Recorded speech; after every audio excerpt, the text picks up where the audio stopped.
got that nerd rage. Nerd rage. I got that nerd rage. Welcome back, guys, once again to the Nerd Rage Podcast. This is Nerd Rage Weekly. I am Ryan Anderson, and joining me to my left is the voice of the Midwest, the Skyman, Hype Man. Brad Learman. What's up, buddy? Man, what's going on? I hear we got a lot of news this week. We do, and we're going to get right to it. I hope school is well, and I hope everything out there with our fans is good. We got so much to talk about that we're just going to get right to it. So first off, thank you to everyone who reached out over this last week, trying to ask, when's the next episode coming? I realize that it takes a little while to get some of these together. I had some personal stuff, but I appreciate the emails that have been coming out. Quick shout out right at the top here from yesterday. Our good buddy Casey, who joined me, I think it was at Wizard World Chicago a couple years back. I think it was the year that you didn't come, Brad. Okay. Yeah, he went skydiving, and he was wearing our Nerd Rage Podcast t-shirt, and he's doing the thumbs up, and the shirt is prominently showing it off. And I just want to say a big shout out to Casey. That was a really awesome thing he did, showing his love for the show. So just that off the top there. I just got back from Los Angeles not too long ago here. Big thank you to John Cho for letting us get to see the movie Searching. We were down there in Los Angeles. It happened to time out right. So the Shib twins, I think that's how they were nicknaming them. They were the Olympic figure skater twins. They were there. They were taking photos with everybody after the movie was over. And long story short, Searching is a fantastic movie. If you get a chance to see it, I think it should be playing in theaters everywhere now. Go out and see it. It's not like watching the movie Unfriended. It has the same sort of like mechanic of like screen in, screen kind of thing. But the way that they execute this movie is just fantastic. And that's my quick little review on that movie. Other thing I want to mention is that John Stratman, our good buddy who's been on the show, did the Spider-Man talk with us last summer. He's, as I always like to refer to as the king of 8-bit trailers, he's back at it again. He just did an Avengers scene with, I think it was on Mr. Sunday Movies channel, and he did a good job with that over there. It was them trying to take the Infinity Gauntlet off of Thanos' hand, but they did it all as 8-bit characters. It's really cool. I saw it. You did watch it. Yeah, okay. Yeah. And then his Aquaman one that he did in 16-bit, so Sega Genesis style. Another one, fantastic. And a couple little Easter eggs in there too. So big shout out to John. And on a unfortunately more sad note is we have to mention best wishes to Ben Affleck. Brad, I don't know. Have you been following any of the Ben Affleck stuff? Yeah, that's a rough patch, man. It really is. And like, this is the thing we've talked about on our show, whether it's 30 Minutes of Life or here. I hate that we live in this world, and it's not going to change anytime soon, unfortunately, but we just have people who want to see the worst things possible happen and report on it. Like, leave the man alone. I mean, it's not like he did anything terrible. He's dealing with a personal demon. I think we need to respect his privacy when he's going through these sorts of things.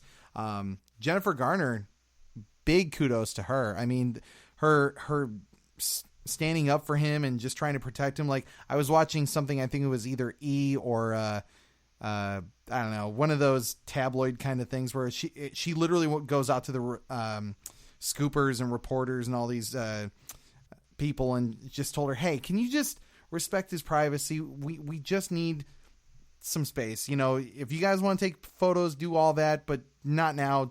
Please just respect us. And they seem to kind of back off a little bit, but the way that people have been attacking him and as of this morning, Colin Kaepernick, I mean, it's just a field day with people everyone's got an opinion about a person's decision that they make in their life. And I'm just kind of over all of this stuff. Even though we don't really talk about sports, have you been following the Colin Kaepernick thing? Yeah, I have. It's yeah.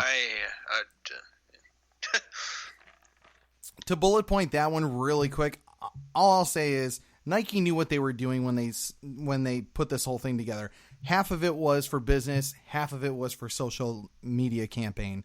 I'm not surprised by this. Colin Kaepernick's going to Colin Kaepernick. I don't care one way or another what sort of stance he takes. It's just whatever. But, you know, I don't feel we need to just vilify these people on a regular basis, whether it's Ben dealing with demons or Colin trying to, you know, put his stance on something he believes in. I think we just need to leave these people alone and just let them do what they do.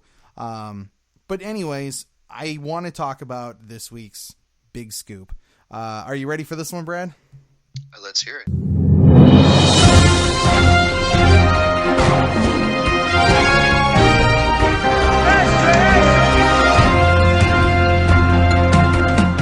Well, for this week, I just want to say we actually have two. So our little inside scooper, he's throwing us a couple. So the first one, and again, we always say take these with a grain of salt. But our source seems to believe that Hannah John Kamen, who we've all seen recently in Ant-Man and the Wasp, is now up for Black Canary. Now, a lot of the reports are going around, obviously saying that Lady Gaga is going to be up for that role, and WB is trying to put pressure on her to get it, even though she's saying no. But most recently, he's saying that Hannah John Kamen is, which I think is a little ridiculous. And again, whether it's the Joker thing or some of the Birds of Prey stuff that we talked about in the last episode, it all seems kind of preposterous at the end of the day. But, you know, he's shown me some physical proof of this, so I'm taking him at his word at this point. But, you know, everything with a grain of salt. Do you think that she would be a good Black Canary? I mean, the same point is, like, do we need a Black Canary Birds of Prey movie? I think that's the larger question. I mean, Black Canary should be in a Birds of Prey movie. I'm cool with that. But it's just, I don't think Hannah John Kamen needs to be in that. We just got done seeing her in a superhero film. I don't like these, you know, like, I don't know, when people would say, oh yeah, Idris Elba, even though he's doing Thor, he should also be Green Lantern too. I mean, don't get me wrong, that's a cool idea and concept, but there are a million more actors out there that you could go for other than the buzzworthy person of the moment. And I think maybe also, like, has she even, like, accepted the role yet? No. I mean, like, jumping from what, like, a villain comic book role to a heroine comic book role. I don't know. Maybe she wants to do something else for a time, or just go back to the role with Marvel whenever they need to. Exactly, and I get the feeling that that's kind of the thing going on with Black Canary in terms of Lady Gaga. I think she's really in the mindset of A Star Is Born, I think is the movie, the remake that they're doing. She's going to get some good praise for it. I'm already hearing a little bit of buzz about it. I think it's going to be a good movie. And since I was never that big a fan of the original one, I'm actually a little excited to see this, but I don't think she's excited to jump in as Black Canary by any means. And if she is, I guess, okay, but she's not who I would pick for Black Canary. Nothing against her, but she has a different presence about her when she's on screen. She's very, like, out there, and I don't think Black Canary is a very out there kind of person, but I could be totally off base, and this could be all just, you know, a big surprise down the road. But I'm just, I'm not feeling this one, but it could happen. Yeah, so just keep your eyes and ears peeled for it, and we'll keep you guys posted on that. Do you want to hear number two? I suppose, since we're already going that route. Right. So the next one is that he had a bit of an off-camera adventure dealing with some stuff, and he said he happened to come across the director of Sonic, who is also the writer of it as well. So he talked to him, and I asked him, like, was it good news that you heard? And then he just kind of laughs. He was like, I really can't talk about it. And he said, basically, long story short, it does not look good. Whatever's going to happen with this Sonic movie, we should have our guard up on this one. We should be a little concerned about what they're doing with Sonic, which is sad because I genuinely wanted to see Sonic. I mean, you said a little differently before we got on air. What do you think of the Sonic movie? Well, video game adaptation movies have never really had the greatest of paths to success in Hollywood. That's a great point. Sonic is, I guess, I mean, you can say that the idea of Sonic would be fun, but at the same time, what path would lead us to assume otherwise? Yeah, there's no real proven track record of these movies working, so yeah. That's a very valid point. So yeah, it is what it is, and actually kind of breaking news as of today too, now that we're off all the rumor mill there, I just realized, and I feel I should mention it here, if you guys didn't know and you've got Netflix, Black Panther just came on today. So I will probably be checking that out as soon as we're done recording, actually. Are you excited to watch Black Panther again? Sort of. Yeah. Yeah, I can understand why. I like the... I still maintain that the CGI is bad, but man, the performances in that movie were really solid. Everyone, well, except for Black Panther himself. I'm not... Well, you guys can go and listen to our reacts for how I feel about it. But I'm still genuinely excited to watch it on Netflix. I think it's cool. So you know what? I think it's time to do what we always like to do here, Brad. DC, Marvel, or miscellaneous. What do you think? Let's do DC first. DC it is. And on that DC note, and thank you for saying that, our big talk for this week is all about the DC Universe live stream that happened just a few days back. We're going to recap it, go over what the details are, and if Brad doesn't know anything about some of the stuff, I'll fill him and the rest of you guys in. I've also actually seen a live tech demo of how it actually works that wasn't on their stream, and yeah, I might clue you guys in on a little bit of what's coming to with that.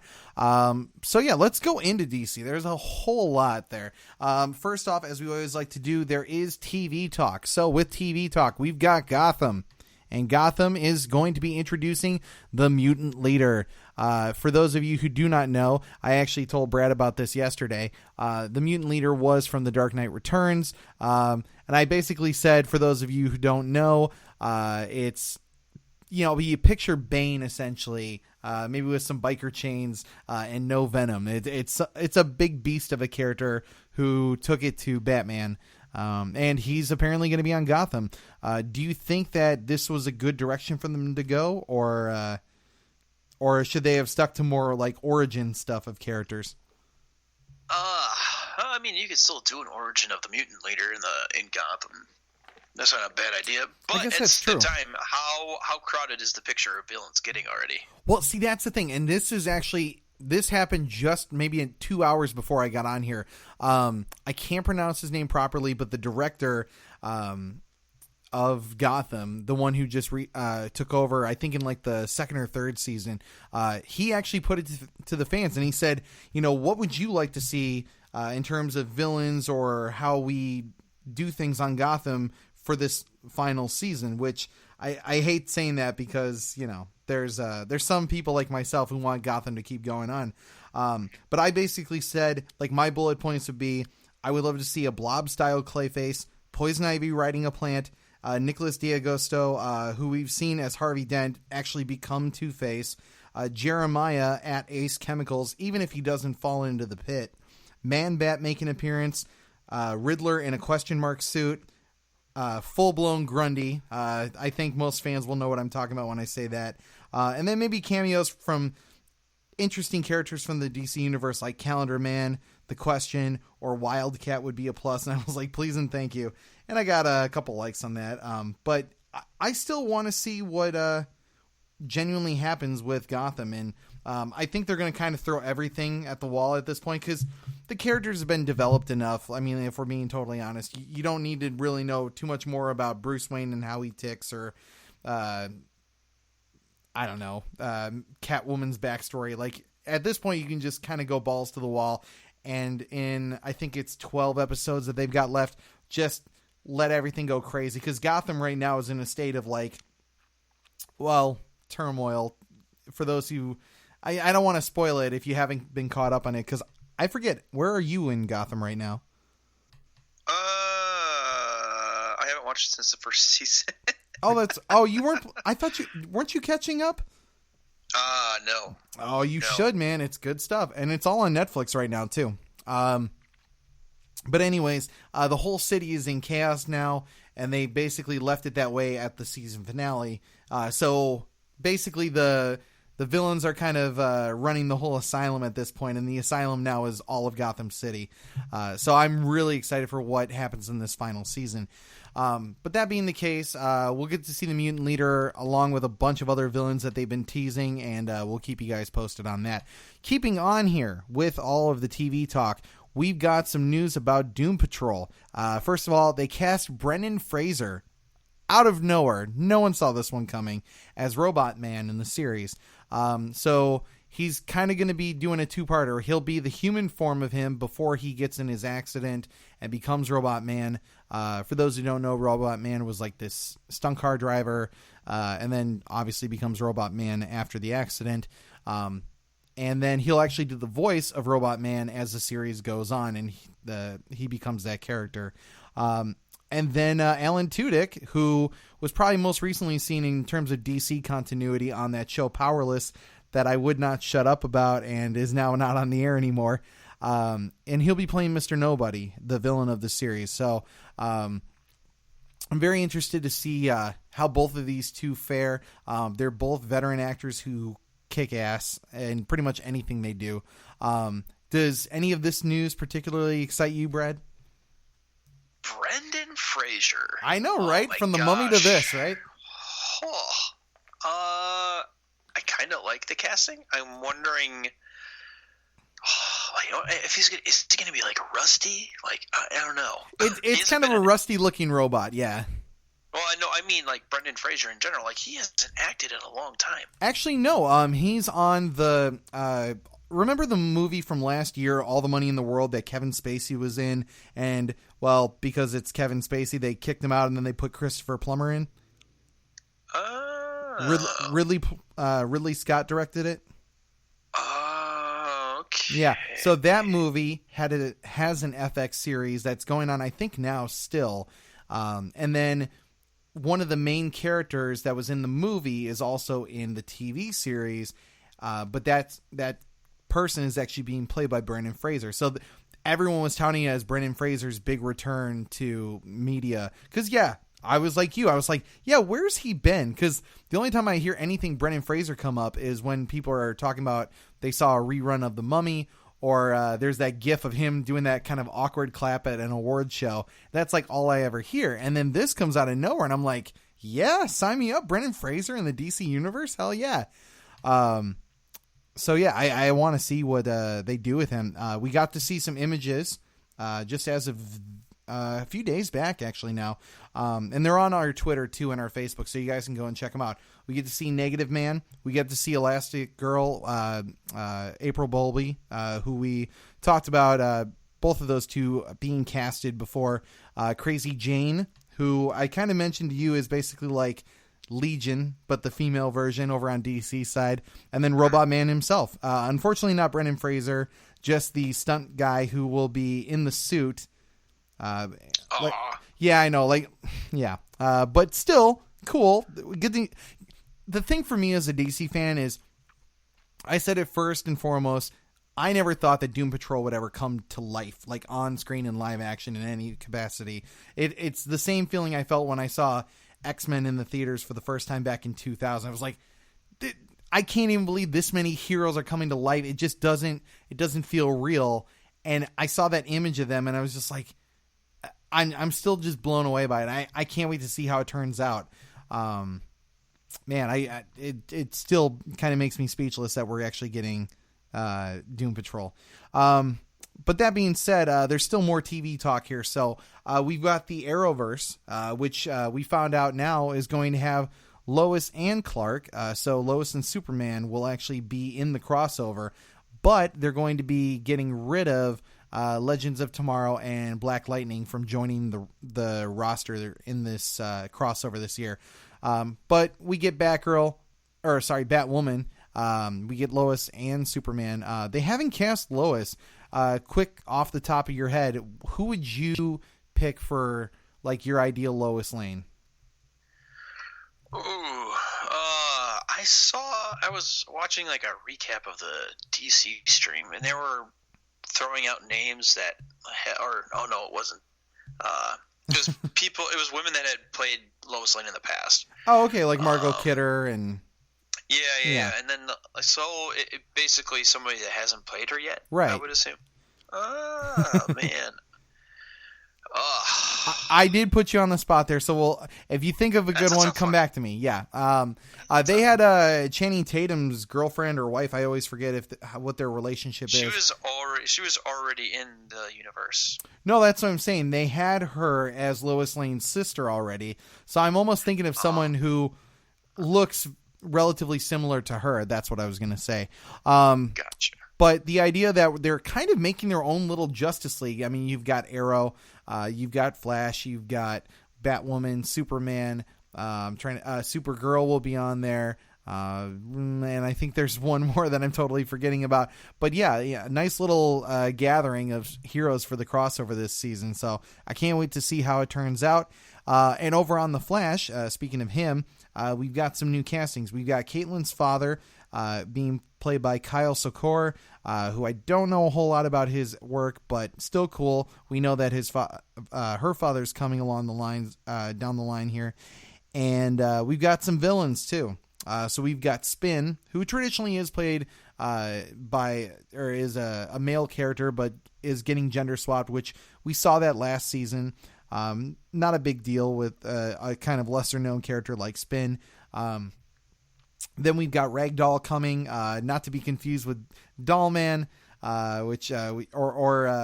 Ragman, which was Brad's favorite Arrow character for quite a while there. Oh, Rags is so cool. Still calling him Rags. Did you get any of his comics yet? No, I have not. I haven't. You should, man. I haven't had a lot of free time. So there's your chance with DC Universe. Get the universe and start reading up on some Ragman. Oh, I just thought of somebody for Lois Lane. Oh yeah, who's that? Nina Dobrev. You know what? A little bit more ethnic than I was expecting, but I could totally see that. And it's about time we kind of mix it up too. Like I don't think they need to be like super stoic, boring white women either. Like it can be a little bit more diverse. She's cool got like a Lois Lane look going already. She does, yeah. Like I'm with that. I think that's a really good one. We're going with Nina Dobrev for now. That's a good choice. I'm going to say, in terms of villains, though, I just mentioned Spin. Ragdoll's coming. My favorite of this whole list, though, is Icicle. We lost Captain Cold, for lack of a better word, in the previous season. So having a new Freeze kind of villain, especially with Caitlin kind of repressing her abilities or suppressing her abilities. I always screw those up. I think it's cool. Are you excited for the next season of Flash, or are you kind of falling away? Only if Icicle can only hang off of buildings. That should have been on our... Oh my god. We were talking about terrible villain powers for underwear on the outside. There's another one right there. I'm sure that could be used practically, but anyways, let's get back on it. In terms of Flash, though, we do know the first 6 episodes. The first one is going to be Nora, so that's probably going to be some sort of reminiscing about Barry's mother. We've seen that before. It haunts him all the time. Broken, which for episode 2 is probably going to be some sort of follow-up on that, or maybe the team is broken up a bit. Episode 3 is the most interesting in my opinion, which is Death of Vibe, ? They didn't put it like that, but that's my question mark. What do you think the Death of Vibe is? Do you think that that's Vibe or Cisco, whatever, giving up his mantle? Is it him literally dying? What do you think they're going to do with Vibe, that he's going to have a death? Knowing Flash, I would say he might die, and then Barry tries to go back and save him. That's my guess. I and see, that's the thing. I feel like he's learned his lesson there, but then again, Barry doesn't it's the Flash. Always. Yeah, he doesn't. Well, see, that's the well, you're not caught up yet, right? No. Did you see? Yeah, because he learns his lesson, and he learns it a very hard way. That if he fucks with time, it kind of fucks with him. So I don't like. I want to say that that there's a death, and then he goes back and he fixes it. But I like that they created that loophole, and then they ended up closing it so that no one can go like, well, the Flash can just change time and that'll just fix everything. So they kind of fixed that, but I just hope that Cisco doesn't die. I guess that's really what I'm boiling it down to. I hope that it's him just like giving up the mantle, like he doesn't want to do it anymore. He likes himself better as a scientist or something like that. But I would say he hangs it up and doesn't hand it off to anybody. I think something happens and he realizes that he just can't do it anymore. Right, because we saw in the last season his relationship grow, and then he decided that he wanted to continue on with the mantle, continue on with his friends and stay in Star Labs. So, I mean, I really wish that he had gone to, I think it was like Earth 3 or Earth 20 something or whatever, and gone and become a hero over there. But I like that he's staying with the group, and I mean, that's his team, and they need him just as much as he needs them. I think it's a good thing. I just don't want to see him leave the show completely. That's all I'm saying. And then episode 4, we've got Newsflash, which hard to say what that one's going to be. That's probably the most peculiar one out of all of these. All Dolled Up is episode 5, which will probably be the introduction of Ragdoll. And then Icicle Cometh is the 6th episode. So obviously that'll be an intro of Icicle. So does this get you more or any less excited for the next season of The Flash? Where do you stand on the show as a whole right now? I've always been more into Arrow. Hey, nothing wrong with that. Are you excited to see him basically go all Supermax and just fight his enemies in prison? Hell yeah. Yeah, I thought you would. All right, well, keeping on with the TV talk here, we have a show that we can't believe is actually coming to fruition. Epix, who wanted to get the rights to the show Pennyworth, the origin of Alfred Pennyworth, Batman's butler, is going to series. It is officially a go. And the synopsis of many little ones that we gathered from a huge article that was written up about it is that Thomas Wayne and Alfred are basically taking on a society of older characters that are referred to as the Raven Society. I have never heard of this group. I have no idea if this is going to be good. It does not sound like something I'm super invested in. And I'm just going to put it to you, Brad. Are you excited for the idea of Alfred as a younger man teaming up with Thomas Wayne? Well, I mean, the thing is, in Gotham, we've already seen him as sort of a younger man already. Right, exactly. Yeah, he's more active than he's ever been. The prospect of him, the prospect of a TV show branching even further backwards and having him team up in an action TV show with Bruce Wayne's father seems just about as out of left field as the new Joker movie. Yeah. Oh boy, we'll be talking about that for sure. On that point, though, too, what's interesting is some of the people from Gotham are going over to help with that show. So is there some connectivity? Will we see literally that Alfred and his younger days with Bruce's father? Who's to say? But I just, it's one of those things, like DC has such a great catalog of heroes that have never been tapped into. Dr. Midnight, Starman, Dr. Fate. You could go into like the Demon or any of the mystical characters on the Justice League dark side of things, Zatanna. I mean, I could just go on, and they're like, you know what? Let's jump back into that Batman. Well, let's do a story about Batman's butler. And I'm just like, why? You know? And I'm sure it is for money reasons. I'm sure they got the easiest access to a Batman character so that Epix could make money off of kind of subtly hinting at Batman because they know that's a cash cow. But yeah, man, I really want to see other companies like, I don't know, USA Network or I don't know, Sci-Fi Channel go like, hey, you know what? Instead of Batman and Superman all the time, how about we go with, I don't know, like a Starman series or something like that. Now, to be fair, we're getting Stargirl over on DC Universe, so I'm cool with that. But just, there's so many that you could pick from. And it's just so weird to me that all these big networks are like, you know what? We know Superman and Batman, so give us as much as you got of those. Let's do an origin about Krypton and Superman's grandfather, which was good, and why I actually have a minor amount of hope in the Pennyworth series. But I'm like, do we need this though? And that's my biggest problem with all of it. Yeah. But that being said, we have one final TV series, and it is one I have officially changed my mind on as of this date. It's the Watchmen series over at HBO. Now, I was originally excited, and then I started seeing stuff that it's going to be in the present day. It's not going to even really be connected to Watchmen. And then photos came out, and you can check them out over on our Twitter, that actually show recreations now of, you know, like the opening scene of the Watchmen movie and the comic, where it's the comedian being thrown through the plate of glass, and they're recreating all these scenes with Ozymandias and all of this.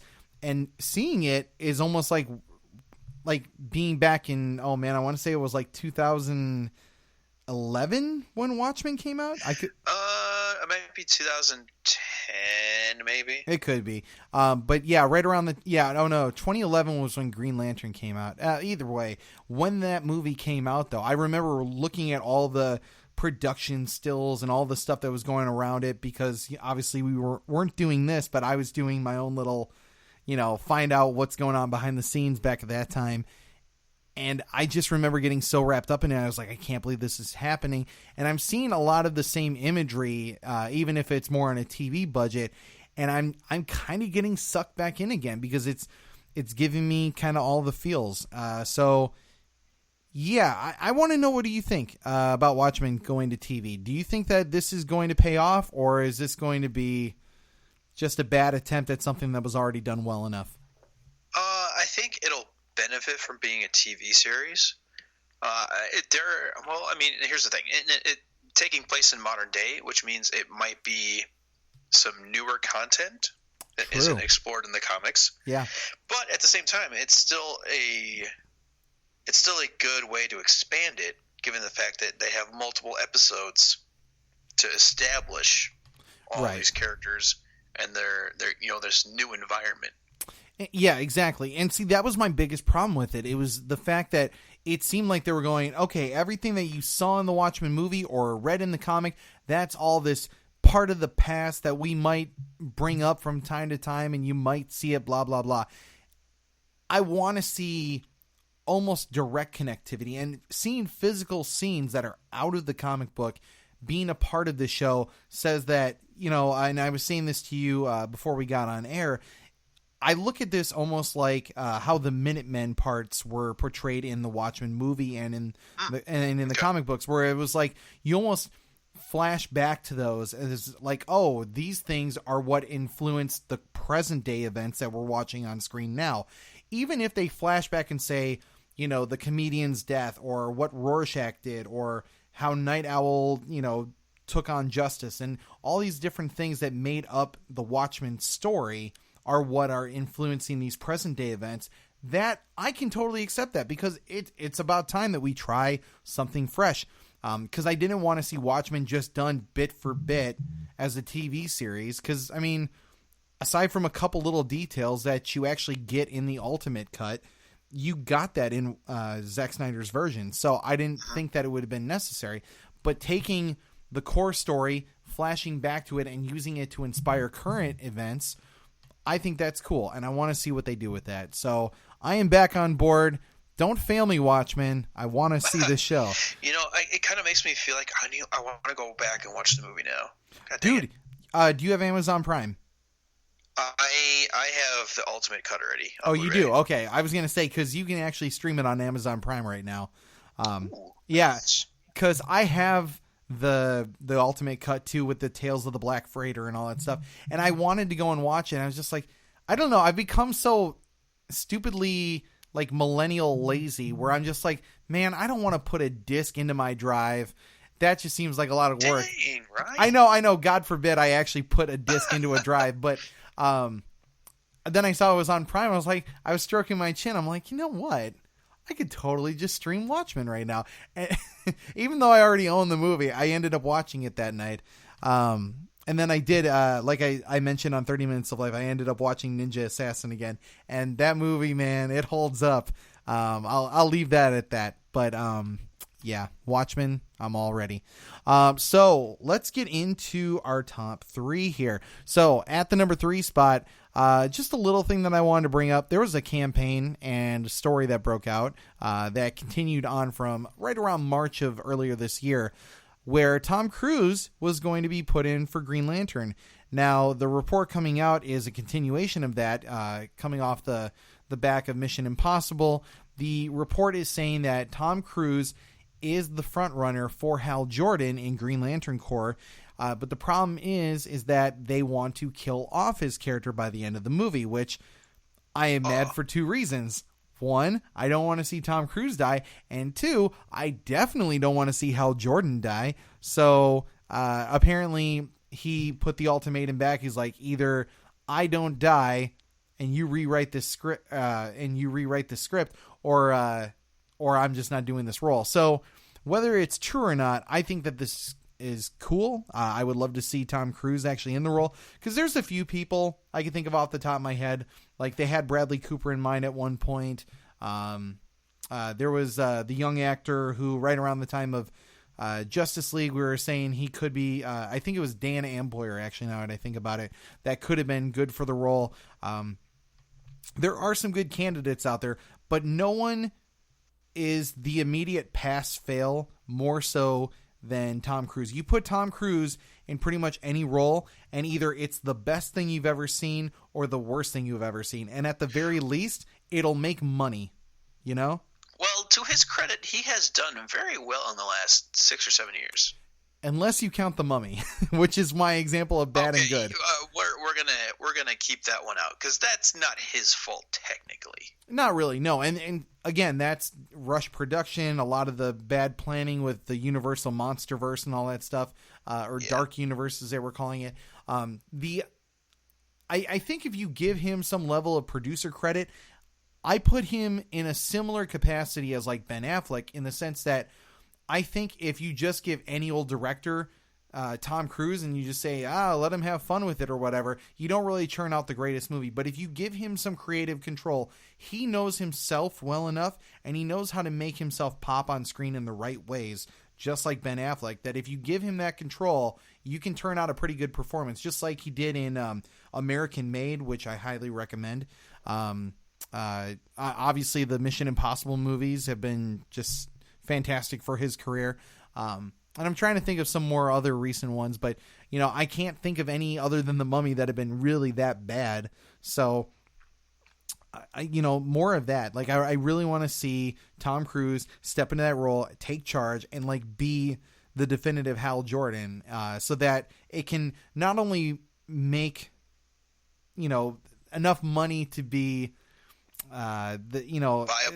Well, yeah, viable, but like an overseas success, so that Green Lantern can be that established character that people know. Like, no one really thought of Iron Man in a big and positive way until you put Robert Downey Jr. in there, and he just blew it up in like the biggest way possible. And now people can't imagine anyone other than Robert Downey Jr. in that role. And if you can get Tom Cruise to really just absorb the character and just become him, which maybe he does, maybe he doesn't do, hard to say at this point. But if he really takes it on full force and commits to it the way that he does with any of these other roles, I think you could have an amazing version of the character that really puts him as high up as Wonder Woman and Batman and Superman. Like, I honestly think all 5 of the main Justice League members should be.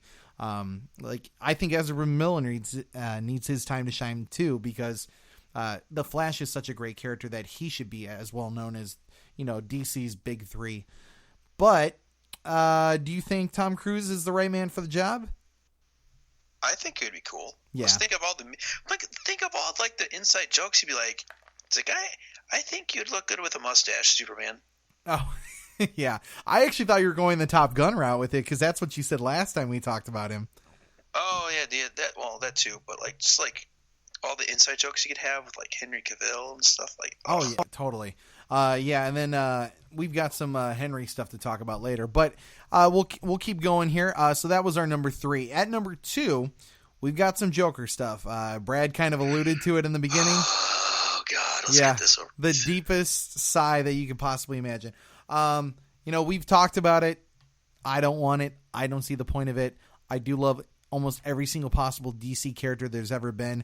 Actually, one of our fans just emailed me. He's like, you should just call yourself Mr. DC Universe. And I was like, I like that. But that being said, though, I just don't understand this movie. I've said it a million times at this point. But the news we got as of late is that Alec Baldwin was set for Thomas Wayne, and Alec Baldwin dropped out. Within literally a day's time. That was super quick. That was in and out super fast. That being said, who would you, off the top of your head, want to see Thomas Wayne be played by? If you could pick anyone. I honestly still like the idea of bringing Jeffrey Dean Morgan back. He's so good, right? Actually, it wasn't originally in my notes, but since you threw him in, I'm going to segue to Jeffrey Dean Morgan really quick.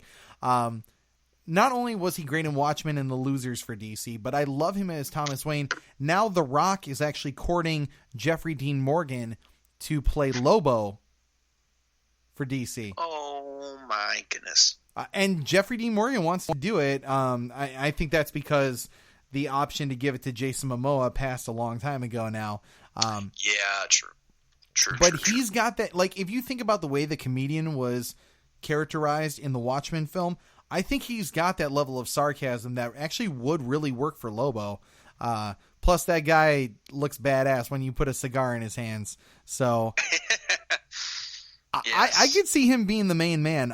But if they ever gave the chance for him to be Thomas Wayne again, whether it's in a Flashpoint movie or some sort of origin for Batman that flashes back to his father again, I'm totally down for it. Unfortunately, this movie is out of canon. So it would have to be someone who's not him. I can't think of anyone immediately off the top of my head, unless it was like John Hamm or something like that. You age him up a little bit. Yeah. I mean, you have to put a little gray strips around the side there or something, but that's literally just spitballing off the top of my head. But maybe you do something like that. Who's to say? On top of that note, we've got that Joaquin Phoenix has been spotted in a little trench coat, on and off set, just kind of smoking a cigarette and doing what he's doing, getting into character, as it were, but losing a lot of weight to be the Joker. So I don't know. After looking at him in these images, I'm thinking he could be a really good Joker. But my whole point goes back to my original thought is, why do we need this movie? And that's the biggest problem I have with all of it. Profit. Yeah, profit. And honestly, that might be the best answer to it at all. I mean, because like we were just talking about how other studios and other individuals in the industry are looking at, oh, we know Batman, we know Superman. How much can we dilute these properties? Like at one point we were talking that they were going to do a Metropolis series, but it wasn't going to have Superman in it. And these are the things that frustrate me as a DC fan, because I think if their universe was blown wide open, I think really the success will come with, or the expansion will come with Aquaman and Shazam being good movies. If those two are successes and the DC universe streaming, all those shows do really well, I think it's going to open up these doors for characters to be more accepted in the mainstream, and I think it's going to help. But right now, we're still in this weird mode where everyone goes, Batman makes money, Superman makes money, let's try and do whatever we can with them. And I'm just getting kind of tired of it, if I'm being honest. And the Joker is pretty much no exception. Like, how many times do we need to see Batman take on the Joker or some sort of introduction of the Joker? I don't need it anymore. What we've got on Gotham is more than enough. And he is so good. I don't want to even see another Joker after how much I love Cameron Monaghan in that role. Well, even still, it's an origin movie of no less. Why do an origin movie? I know, and you're basically getting a Joker origin on Gotham as it is. So, I mean, plus you got Jared Leto's character somewhere still in the universe out there that they may use at some point. It's just, it's too much Joker. Just give us a good one Joker and embrace it, and then let it breathe for a bit, and then come back to the character because it's right for the universe. But I digress. So that's that on Joker. Let's get to the number one here, which is the main DC continuity of movies. The first of which being Wonder Woman. We have, first of all, have you seen the Breakfast Club image that they did of Wonder Woman 84? I thought that was so lame. You thought it was lame? I thought it was lame. I didn't even know what it was until I saw they put a side by side comparison of the two, and I'm like, wait, why? Okay, I'm halfway with you on that one. First of all, I think it's awesome, but when I first saw it, I was like, this is a really awkward pose for them to all be doing, and why does this person look sad and why does this one look mad? And I didn't get the reference there, and I felt so stupid when they pointed it out to me later. I was like, oh yeah. So I didn't. Is there going to be some sort of parallel theme to Breakfast Club now? No, it's just the idea of that it's set in the 80s. That's all. Oh. They're just in an 80s nostalgia mode, and they were just having fun on set. It's not an official still from the movie. They were just having fun and posted it to Instagram. That's all.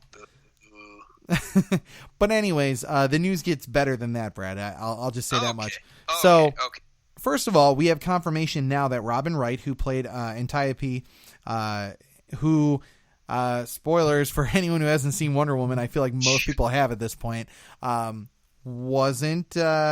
she didn't make it in the course of that film, but she will be returning for Wonder Woman 84. In what capacity? Well, I think it's safe to say probably a flashback.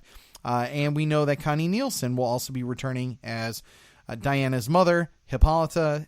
So very cool to see some of the Amazons return in some capacity, even if they're not as heavily featured as they were in the first movie. And then on top of that, my favorite news, probably of all DC things, aside from, at least DC movie stuff this week, is the fact that Hans Zimmer is returning to do Wonder Woman. How excited are you to get Hans Zimmer back? I'm always excited for Hans Zimmer music, but at the same time, he always says that, this is my last superhero movie, and then, I'm coming back. That's this is right. my last movie I'm doing, and then, I'm coming back. You mentioned that yesterday, and I agree with you. There's just some people in Hollywood, like Tarantino does this too, where he's like, this is my one thing, it's going to be my masterpiece, and then I'm done. I'm retiring, I'm never going to do it. And then you got Tarantino off to make another movie. He's working on Star Trek, and, all these people who are supposedly on the outs aren't really as out as we think they are. Unless that person's clutching a cane and, going senile, I don't take retirement for what it is, at least in the movie industry. So I just wonder if it's like an infusion of some reinvigoration of some sort where, they just feel drained and all of a sudden they get a burst and they're like, oh, dude, I want to do this again. Well, he got so much praise. Well, actually, I think Junkie XL did more of the Wonder Woman part of the score when they were doing Batman v Superman. But the idea of him putting the war drums that dun dun dun dun dun, all that, it's just so good. And to take that out of the Wonder Woman score, I mean, just thinking of Justice League, they did that half-assed version that Danny Elfman did, and I just it just ripped a part out of my soul because the music has been so good for DC. And I know I mentioned John Stratman earlier at the top of the show. He is not the biggest Hans Zimmer fan because he knows it's done more electronically, and he's like the purist about music and all that stuff. And we had our little debate about it, but I love Hans' work. There's just something so powerful in building with all of his work that just, it adds so much more to the film. There's very few scores that I can think of that just transcend the movie to another level, and his work does that. I think his score with Batman vs Superman and Wonder Woman were electronic, but Hans Zimmer stuff with Interstellar, Inception, a lot of that was straight up instrumental. Yeah. It wasn't electronic. Right, there's an electronic kind of infused into it, but The best thing is when you go to like you can even watch. I think it's on Netflix or maybe Amazon Prime Video. But they have Hans Zimmer live and in concert, and I watched that thing from beginning to end. And even That's though, awesome. Yeah, I love music, but I've never thought to myself, you know what? I'm going to put on this live concert that has no lyrics and just watch it from beginning to the end. And it was like, I want to say at least an hour to 2 hours long. And I was just mesmerized by the entire score. It was just like I'm doing chores around the house and I'm like feeling pumped up and energized. His music is so good. How awesome was the Batman suite? The Batman suite is good. I think it's a little bit more slower and plotting, but there's that dun dun dun dun dun dun dun dun dun that he does. Especially when they get to the Joker theme. The Joker theme he does is really good. Oh yeah, isn't the Joker's one is like it's the slow violin. Yeah, playing. that creepy violin. Yeah, I'm with you on that. Now I've got the soundtrack on my computer too. I should listen to it again sometime. But good stuff. Good stuff. Glad to have Hans back. And then we're moving on here, keeping with all the DC movie universe there, the main continuity with Shazam. There's some big Shazam stuff going on. First of all, Black Adam is apparently still happening. How do you feel about Black Adam at this point? It's just in another line of movies that DC promises to make, and I'm 90% sure that they probably won't follow up with it yet. I know. It's like in that like Black Hawk's New Gods territory. Like, yeah. I can almost guarantee New Gods will never be made. I love the idea that Steven Spielberg was passionate about Black Hawks, but Black Adam, the fact that The Rock says, "Oh yeah, man, it's good to go. We're just really putting some things together, but man, we're just gonna hit the ground running when it's time, or whatever." Meanwhile, he's got like 4 or 5 other movies lined up. He's dealing with Jungle Cruise and all that bullshit. Like, let him do what The Rock's gonna do. If we get him as Black Adam, cool, but I don't think we need to give Black Adam his own movie, if I'm being honest. The only thing I will say, though, is if Shazam is really good and becomes kind of what I had said probably a few months back now, that Shazam becomes kind of the Superman movie that they wanted, where it's just this big overnight success. People are like, "Oh, it's a positive superhero character, and it's good to have this movie, and it's like big, but a superhero movie, and oh my gosh," and then it starts like doing Deadpool style numbers. Then they're going to be like, "Oh, well, maybe we need to work on this character," and then they'll start greenlighting weird things like various Shazam characters, like it'll be a Shazam family. Or it'll be The Rock as Black Adam getting his own movie. But for now, I just don't see it happening.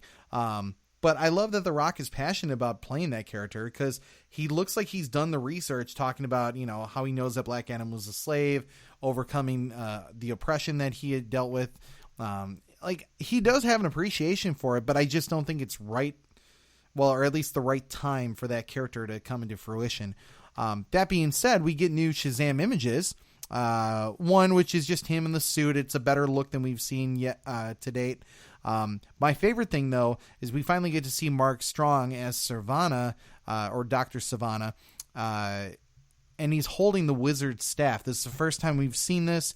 How do you think it's going to be incorporated? Do you think he's going to use magic against Shazam to kind of kill him or try and face off against him? What's your take? Yeah, I would say he's going to use magic. Yeah.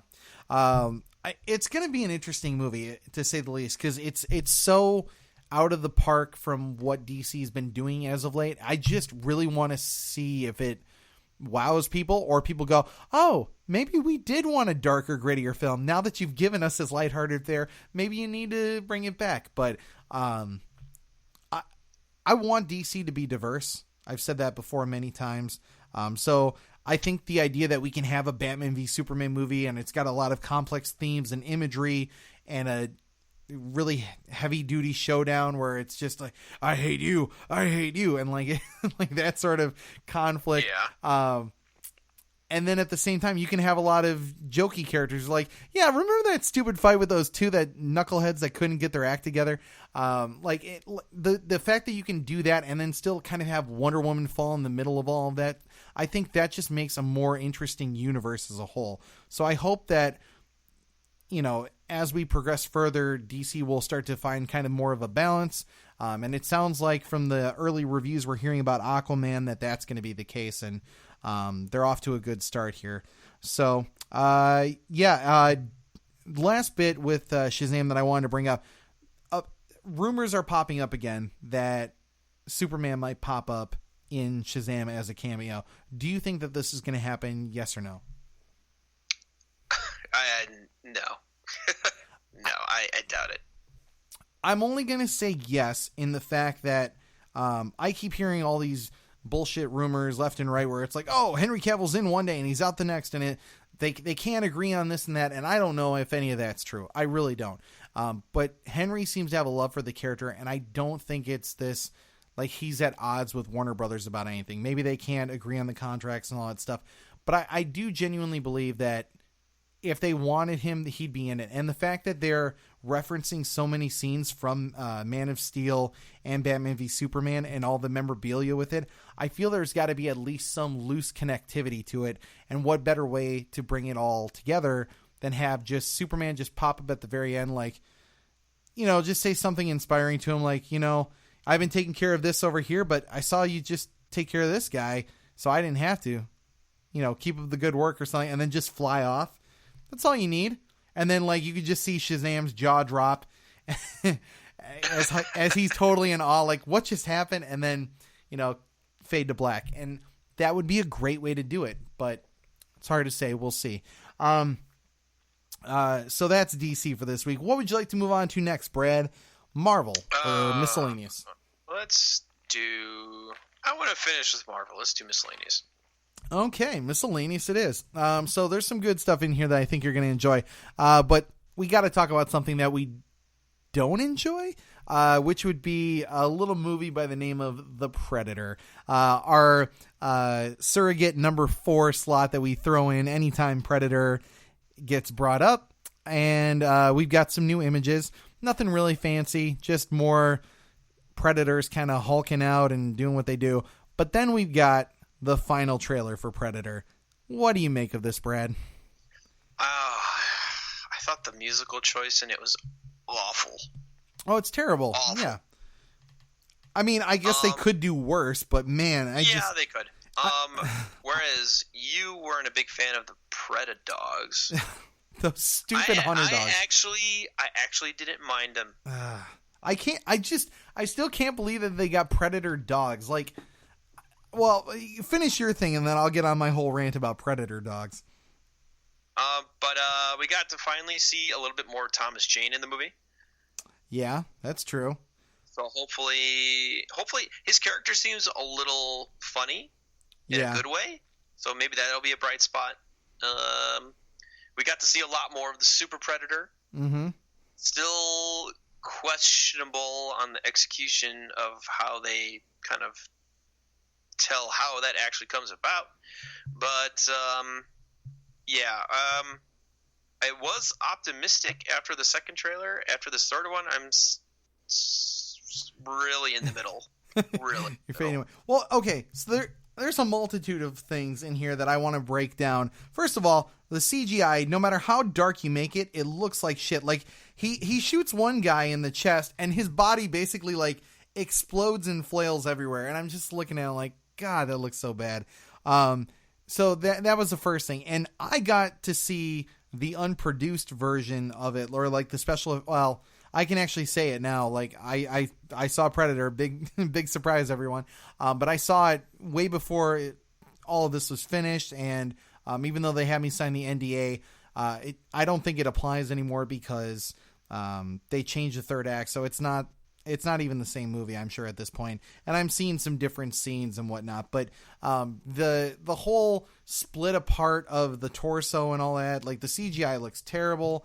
I don't really even get why they're having these kind of mildly psychotic prisoners or no, they're not even prisoners. They're prisoners of war, I think is what they were. Or, you know, they're a little unhinged and all that stuff. War criminals, thank you. But yeah, like the idea that they're on that bus and whatever. Like, I love Keegan-Michael Key. I think his acting is shit in this movie. Like, I think he's awesome. Like, even the delivery of those lines in that bus in this new trailer, I'm just like, I don't know if that was supposed to be funny or what you're trying to accomplish with this character, but it's not working, whatever you're trying to do. And that's just kind of how I feel like with most of the movie. Like, I think that they had this idea, but none of it works the way that you think it would. Because you put pen to paper and you're like, oh, okay, this would be a fun, interesting take for the Predator. But man, none of it just feels like it's executed properly. The whole Super Predator thing is a stupid concept that I'm still hoping out on a theory I have. I'm trying not to ruin it for you. I'm not going to ruin it for you, but yeah, your theory, there's something close to it, but like it's about the hybridization of it all. And that's kind of that's the through line in this, in my opinion, is the hybrid and like, I guess really, what makes the ultimate Predator. And I don't care about that. I care about the struggle between man and monster and like who is the actual predator, not like how many times can you give me, you know, more creatures. It's the, how can I put it? Remember when we talk about Avi Arad, when he does all these movies for Marvel and especially the Spider-Man ones, and he wants to basically create a toy line? Like, oh yeah, we got to throw Venom in because Venom's popular, so we got to give all these toys to the kids. That's what I feel like with this one is like, well, we've got a Predator, but how can we super make the Predator? Oh, we'll make the ultimate Predator, and then we're going to give him dogs, and then you can have all these toys, and they can fight with each other, and we're going to make a bunch of money off this. And that's my problem with it. I don't think it caters to the story in a positive way. I don't think it makes for an interesting film. I think it's just a bunch of toys that they can make with an R rating behind it and kind of hope for the best. I love Shane Black. I think he does really good movies as long as that movie isn't Iron Man 3 or this one. Like, I would rather see more of The Nice Guys, like if they made a sequel to that, than I would this movie. But yeah. We could get Face back. Who? Face back. Oh, Face back, yeah. But yeah, like someone pointed this out to me too when I was criticizing it and talking about it on Twitter with other people. They point out the idea that if Arnold Schwarzenegger and a whole bunch of like souped up, jacked up Marine Corps dudes in the 80s couldn't bring down the Predator, what makes them think they're going to take down a super Predator with these prison junkies that are sitting in a bus trying to take action against the Predator? True. Like, I didn't even think about that in the course of the entire movie when I saw it. And I'm just like, I just don't know why we need to have this movie. And I'm really hoping that maybe the third act, them changing it, makes it better. But I don't think it's going to happen. So I hate to be the bearer of bad news, guys, but I really don't think you have much to look forward to with The Predator. Unless you want to go in treating it like a Michael Bay film where it's just balls to the wall action and nonsense. And if you look at it like that, then this movie is all right. It's enjoyable enough. But yeah, it's not quality by any means. So I'll leave it at that. Any other final thoughts on Predator before we move on to number 3? I just hope it's not as bad as you think it is. I hope it's not as bad as I think it is. But yeah, we'll leave it at that then. So at number 3 for this week in Miscellaneous, we have some heavy hitters. We were just talking about muscle-bound jack dudes who used to be the center of attention back in the 80s and all that stuff. One character in particular is coming back to screens, and that is John McClane. We talked about Die Hard 6 possibly getting made. At one point, it sounded absolutely ridiculous. The idea that they were just going to go back to his earlier years. Now it seems to be real. They're going the Rocky/Rambo route and just calling it McClane. And it's going to be more of, well, I've heard like a character study of sorts, but it's going to be basically like him reminiscing about his first days on the job and how it kind of influenced him and all that stuff. So you're going to get half Bruce Willis, half younger actor playing Bruce Willis, which I mean, I guess we kind of got that with Looper, and Looper is such a good movie, but I don't know if it's going to be lightning striking twice with this one. What do you think about them trying to do a 6 Die Hard film? A 6 Die Hard film as a prequel to the original Die Hard? Terrible Prequel idea. slash sequel, because it's still going to have Bruce in it, but yeah. It's not... Unless you get Joseph Gordon-Levitt to play a younger Bruce Willis, not happening. I'm totally fine with that, because again, great job in Looper. So I was saying this to you off the air that I like the idea that they could do a movie down the road that you do Jason Statham as a younger version of Bruce Willis. No, I don't like that. But no. You can't do it in this case. Not for Die Hard, because he obviously had a full head of hair. They made a bunch of jokes at Bruce Willis's expense about him and Statham in the Comedy Central roast that they did, and I just got done watching that, which is actually really funny. Especially Edward Bana, or no, I'm sorry, I always want to say Eric Bana, but I mean Edward Norton, the other Hulk. He made fun of Marvel. It was just a good roast. I actually really enjoyed what they did with that. But I think Bruce still has it in him to be an action star, but my biggest thing with him is he has to commit to whatever he's doing. I feel like so many times, and probably because he needs the money, because he's probably paying Demi and whoever else was in his life prior, all these checks that he doesn't even get to see a lick of, thanks to lost marriages. But he does all these weird, like, straight to DVD movies that you never really see, but you know that they exist. And I want to see him genuinely come back and kick ass with Die Hard if they're going to do it. Because the last one, Die Hard 5 with him and Jai Courtney, I can't remember being so disappointed in anything Bruce Willis has done in so long. And I walked out of that movie, I was like, I don't know what I saw, but I think I fell asleep halfway through. And that's just not me. Like, I love the fourth one, which was, I think, Live Free or Die Hard, right? Fourth one, was Live Free or Yeah, Die Hard. I love that one. Kevin Smith is in it. I can't think of his name, but he's the guy from Santa Clarita Diet and Deadwood. Timothy Olyphant, there it is. Yes. And he's such a great villain in that one too. But yeah, I felt like 5 was so bad that I almost want 6 to happen just so that it kind of like is a saving grace for that character as a whole. But yeah, I think it could work. I'm just not necessarily chomping at the bit for it. So we'll see. Maybe as it moves forward, they'll say something that really gets us excited, but yeah, it is what it is. Speaking of muscle-bound dudes, we have The Rock, which we've already talked quite a bit about. He will be apparently working on the Big Trouble in Little China sequel, which it's not going to be a reboot, which was originally reported as such. He wants to try and court Kurt Russell to come back, and basically the two of them would team up. I can't for the life of me remember the entire plot of Big Trouble in Little China. So since you love the movie so much, I think this is a great opportunity for you to express your feelings about The Rock and Kurt Russell teaming up.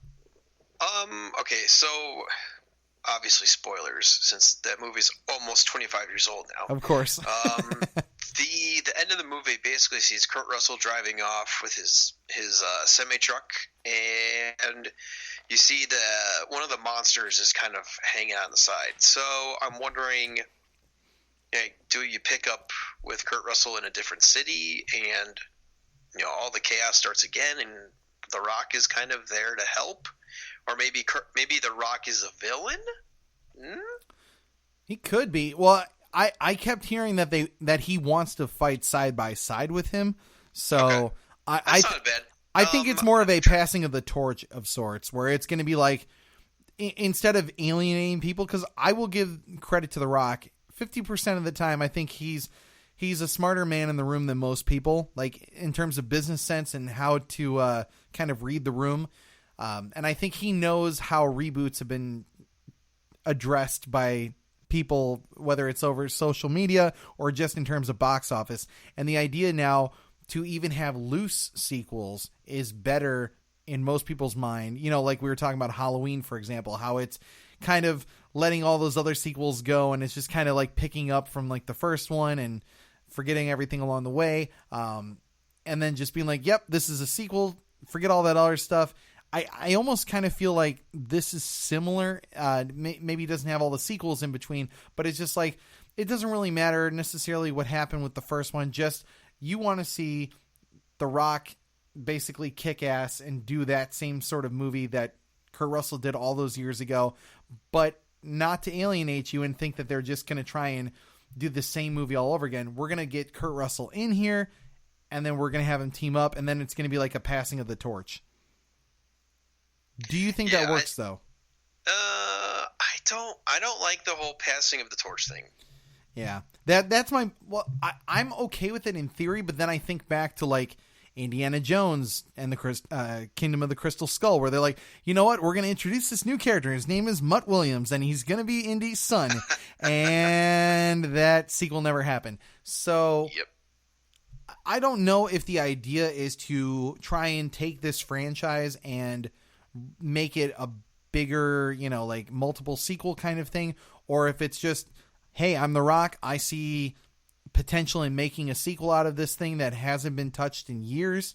Let's see what we can do with it. Even if we can get one good movie out of it, let's do it.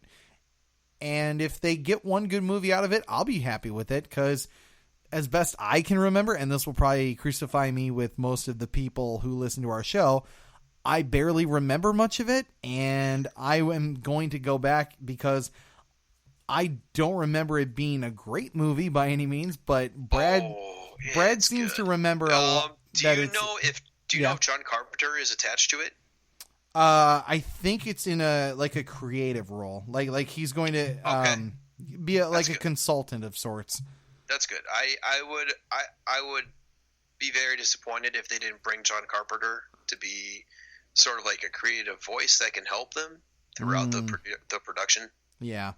I think that would be pretty wise to keep him on board. I mean, because even Blumhouse decided to do it when they did the Halloween movie, this new one that's coming out this year. So I think if this movie does get made, because we're super early stages of this thing even happening, like we saw that Chris Pratt movie that we thought was coming for a long time too, the Cowboy Ninja Robot or whatever it was called, and or Cowboy Robot Viking or whatever it is.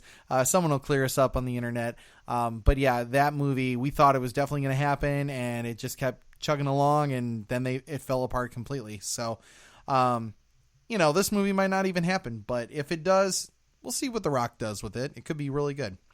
Let's move on to number 2. One we fought very back and forth about because we weren't sure if we were going to talk about it, but it's all about detectives and spies, and it's a big one. So let's start off with Danny Boyle. He has now officially exited the Bond. I think it's the 25th movie. In the franchise. I thought it was the 25th anniversary. I could be getting those two screwed up, but it's the next Bond film. Danny Boyle is officially out. So first of all, it sounds like maybe Daniel Craig had some involvement in the creative process because he's a producer in the films, and it's possible that maybe he didn't like the way that Danny Boyle was portraying the character through his vision, so they kind of booted him. I'm just curious what you, Brad, think about the Bond franchise and who you'd like to take over if not Danny Boyle. Ooh, boy, well, I do like Danny Boyle. It wouldn't surprise me if he had some creative differences with Daniel Craig. I think so. But at the same rate, I don't think getting rid of him was the best idea. No, I don't think so either. Unless, and I'm not. And here's the thing: Spectre was an all right movie. I really enjoyed it, but that's me. I think it was all right, but I don't think anything was going to live up to the hype that was coming off of Skyfall, It's kind of like the Dark Knight syndrome, where it was like any movie that followed the Dark Knight was probably not going to live up or be better than it. So if you had seen the Dark Knight Rises before you saw the Dark Knight, it probably wouldn't have seemed so bad by comparison. But when you have that high standard, you're just like, man, it wasn't as good as I thought it was going to be. And I think it hurt that movie so much more than it should have been. But that's not saying it's a great movie either. I mean, it has its flaws, and I accept that. But I think it suffered because the previous entry was so good. Yeah. If we're talking about people to replace Danny Boyle, I honestly would not mind getting Sam Mendes to come back. That's a good pick. It's weird. I've been kind of on and off again following some of the conversation because one of the things that kept getting brought up was this whole Idris Elba being the next Bond, and I'm just throwing that in here real quick. He confirmed that he is not going to be Bond. There was no talks. There's none of that stuff going on. What we have is Daniel Craig as James Bond. But aside from that, though, I hadn't even thought about the Sam Mendes part. To me, I was thinking, like, who's a new, fresh director, someone who could give a really good interpretation and, for lack of a better word, send Daniel Craig's Bond off in a positive way that people can fondly remember him. I was thinking Christopher McQuarrie. Or is that a little too on the nose? No, I think McQuarrie's style fits well with the Mission Impossible franchise. Yeah. I don't necessarily know if it would translate well to a Bond movie. See, I don't know. I do think I'm intrigued by the pick, but I'm not sure if that's like the great. I don't know if it's like the seamless setup or matchup that would help. See, what I'm going back to in my mind when I see him directing the movie is more of a Martin Campbell Casino Royale style Bond, because I feel like actually Daniel Craig's characterization of Bond has become slower, and that kind of does make sense as he gets older and that sort of thing. I just don't want to see the last entry of Daniel Craig's Bond be this guy who's just like, doing slow walks through a Venice canal or something like that. Or, I don't need to see that. I need to see some action with my Bond. The one thing, if nothing else, with Bond that I really want to bring up is the fact that I think he needs to have more gadgets. I know we're trying to like ground this Bond and it's got to be all, real and it's got to be grittier and all this stuff, but I think we're kind of beyond that now. You want to go late 90s camp, huh? Yeah, I mean, it doesn't necessarily have to be camp, but 90s level, well, not even over the topness, just like not afraid to do some crazy inventions that could actually get him out of a jam. I don't think that's too much to ask. Like, I don't think everything needs to be in his watch. I don't think everything needs to be this tiny little thing. Like, you could have something stupid too, like a briefcase that has a rocket inside of it or something like that. Something just fun, random, something that only James Bond would seem to have. Because I thought that they were trying to do that with Triple X when they made those movies, and I feel like by the time they made the Return of Xander Cage, it wasn't that. It was just like, how many extreme stunts can we have Xander Cage do? Like, I don't need that anymore. I want to see like the cool shit. I want to see, like a little goopy sticky grenade that some guy throws from a distance. It sticks to the thing from, I don't know, like 100 yards away, and then some guy passes by it, like in the GoldenEye video game from N64, and then it just explodes on him. I want to see crazy fun shit like that.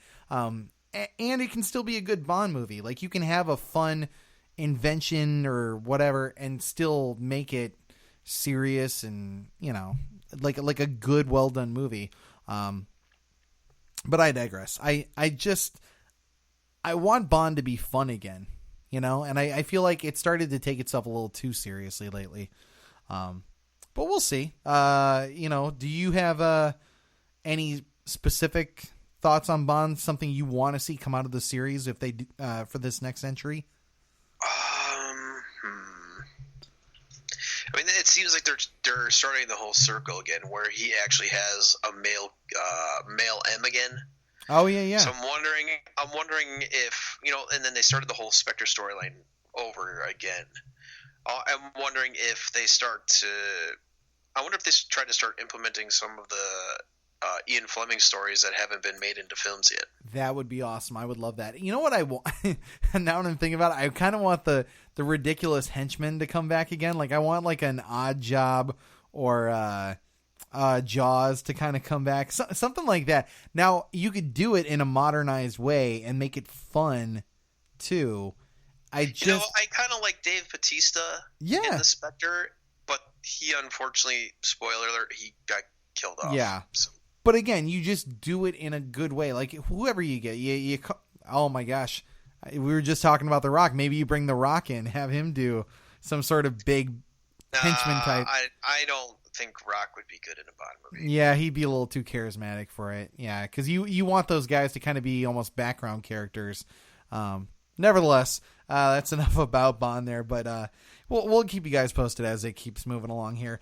Keeping with all the detectives and spies and all that stuff, I wanted to bring this up really quick. We've got Robert Downey Jr. Hyping us up for the new Sherlock Holmes movie, and at the same time, we also had a picture that just dropped for Holmes and Watson, which is going to be the Will Ferrell comedy with him and John C. Reilly, also being Sherlock Holmes and Dr. Watson.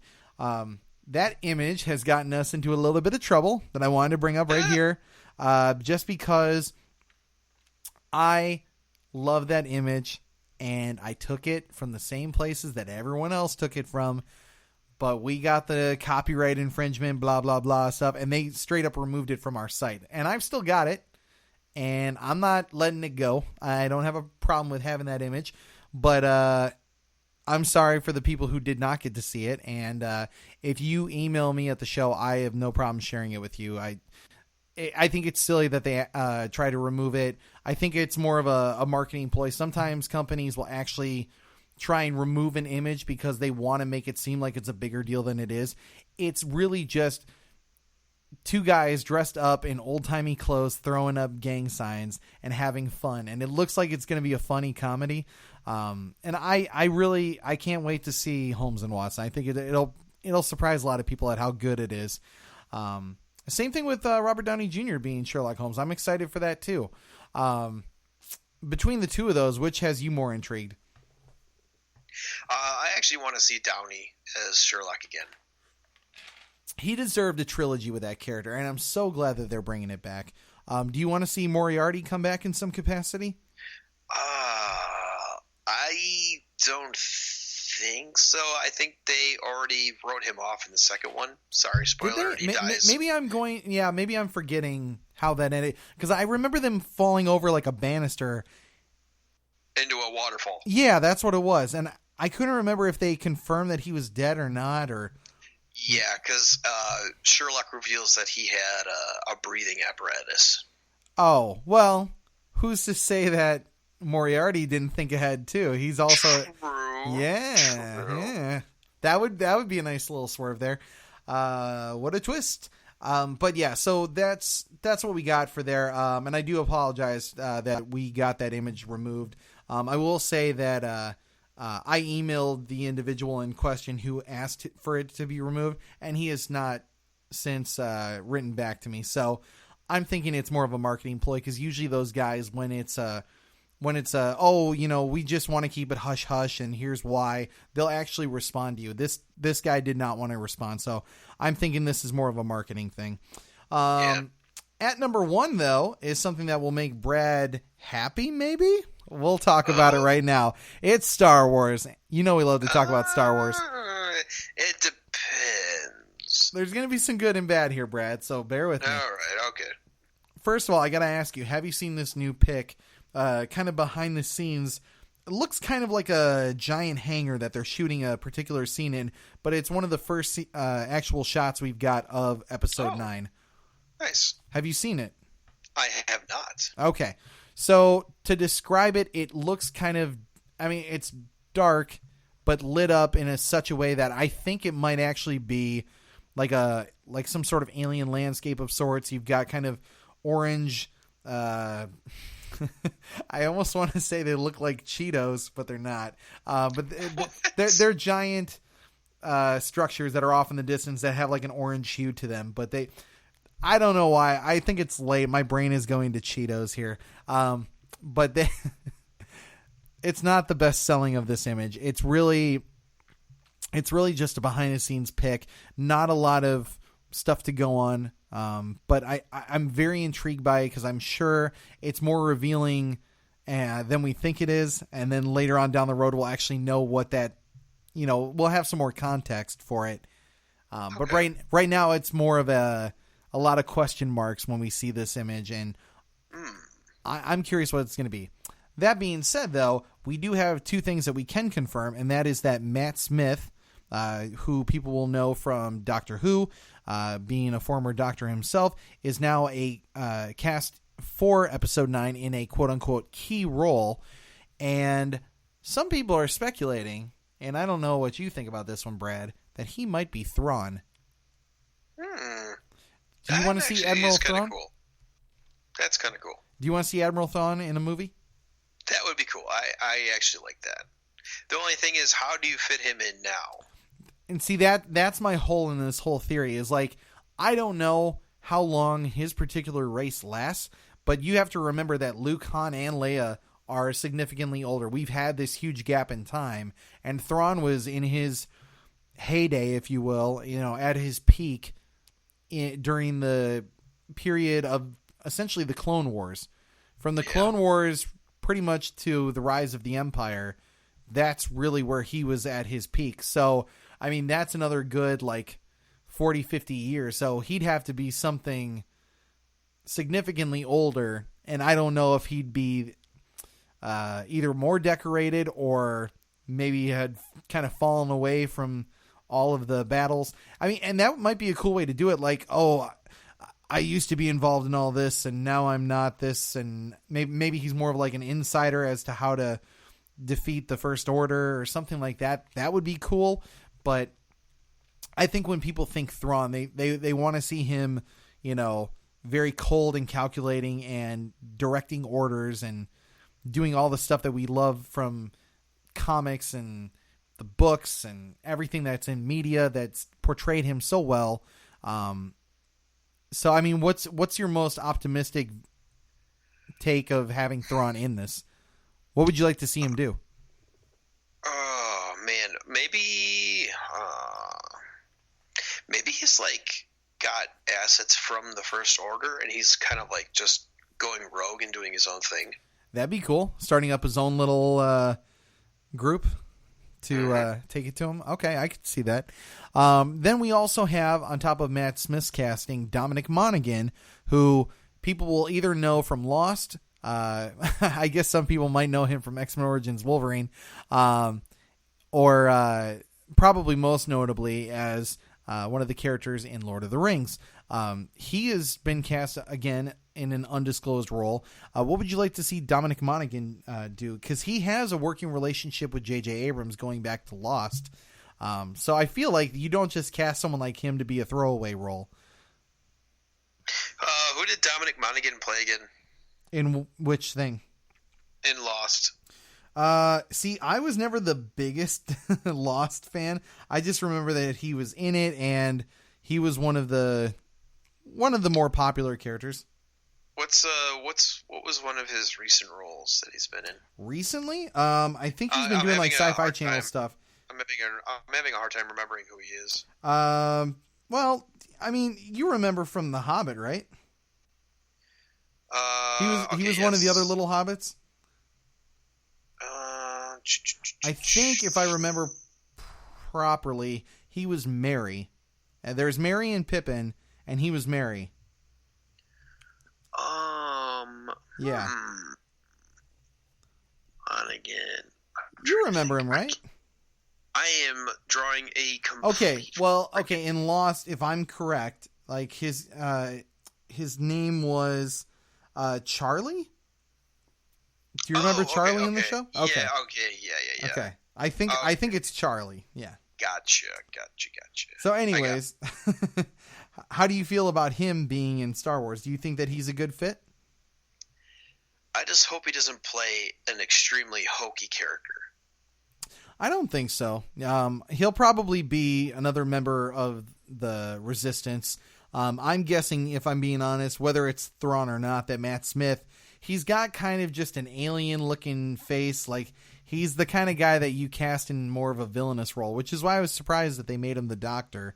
But I think he's a good fit. I think he would be a good fit for a villain, and we've got a good fit for a hero in Dominic Monaghan. So, seems to work for me.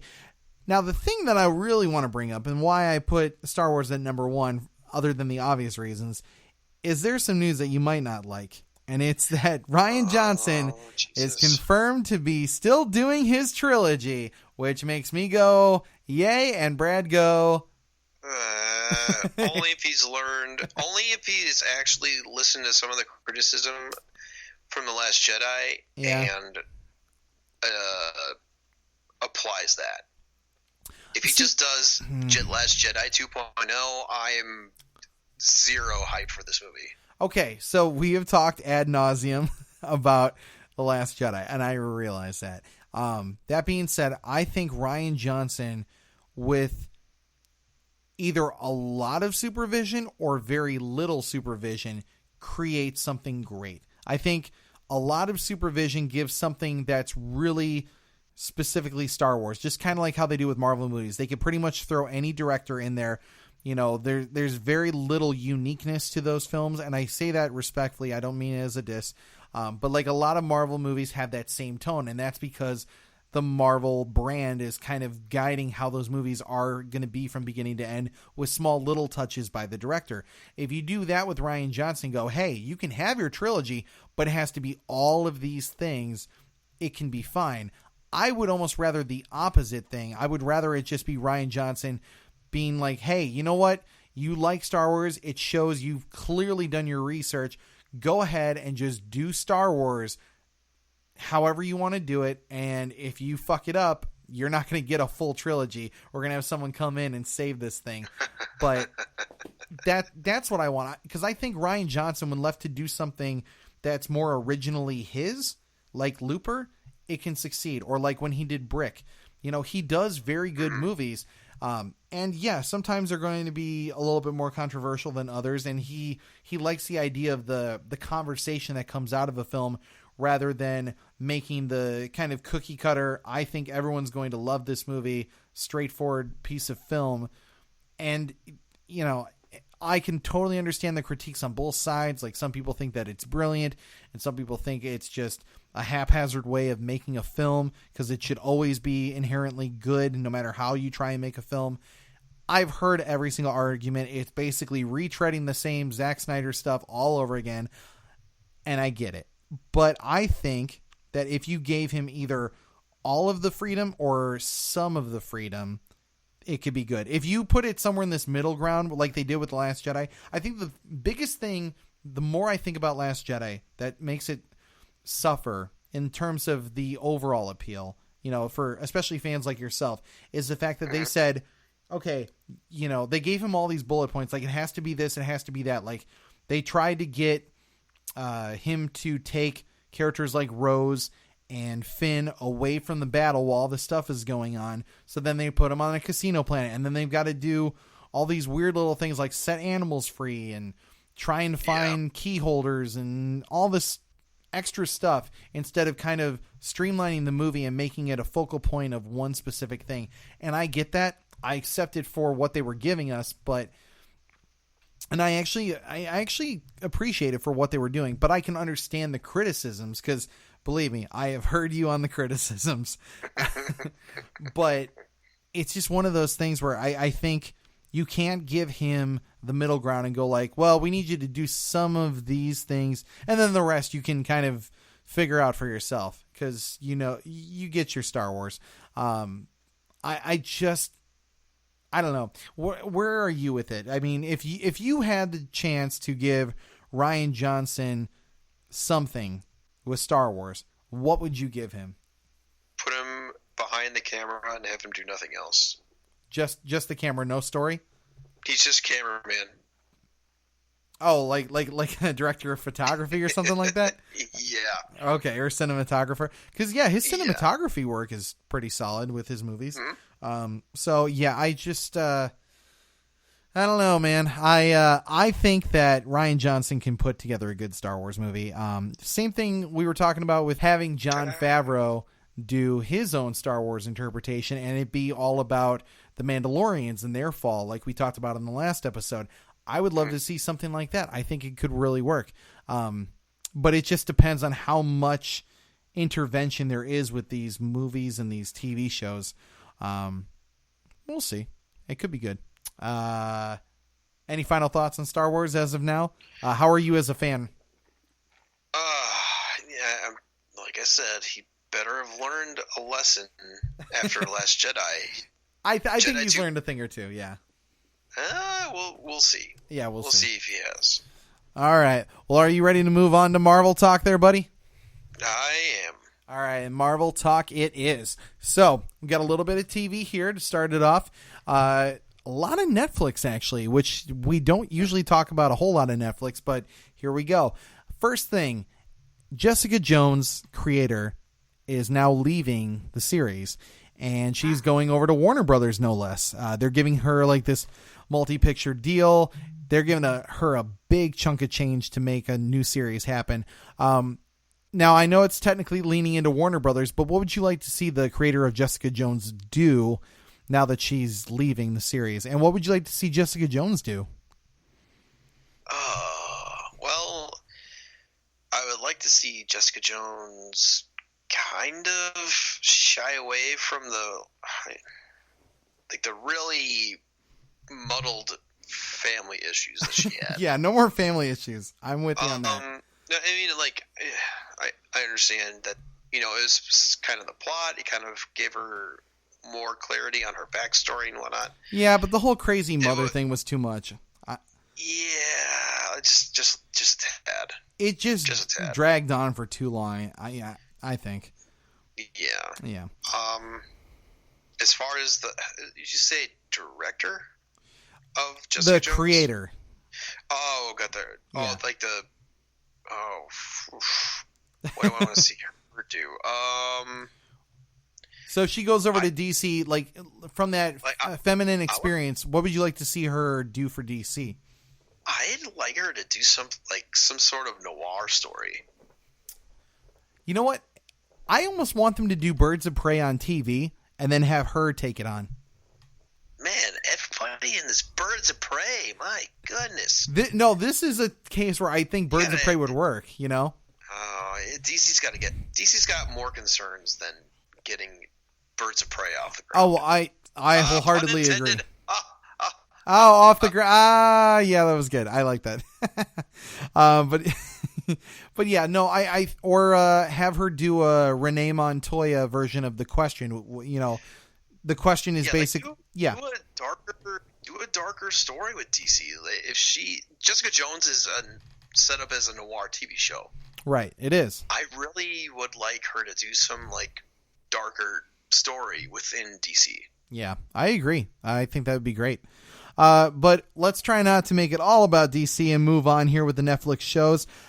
We have Iron Fist coming up here. Iron Fist Season 2 is getting some good reviews from what I'm hearing from people in the industry.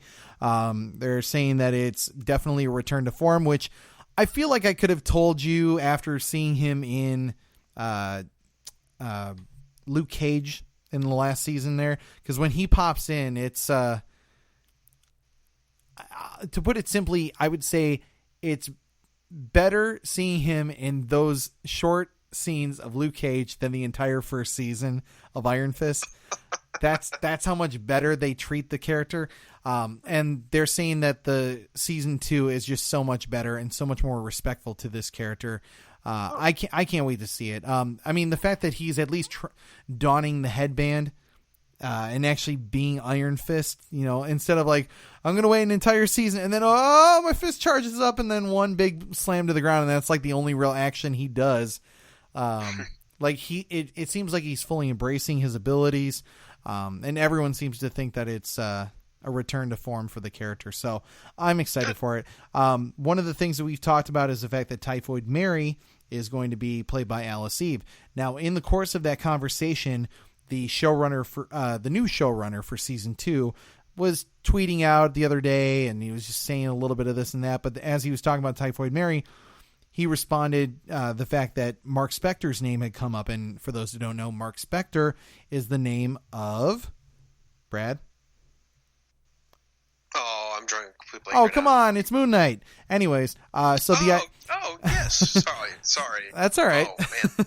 I gave you a softball there. Anyways, I know. I whiffed. you dropped the ball, man. It's all right. But yeah, the idea that Moon Knight could be coming in season 2 was at least pitched.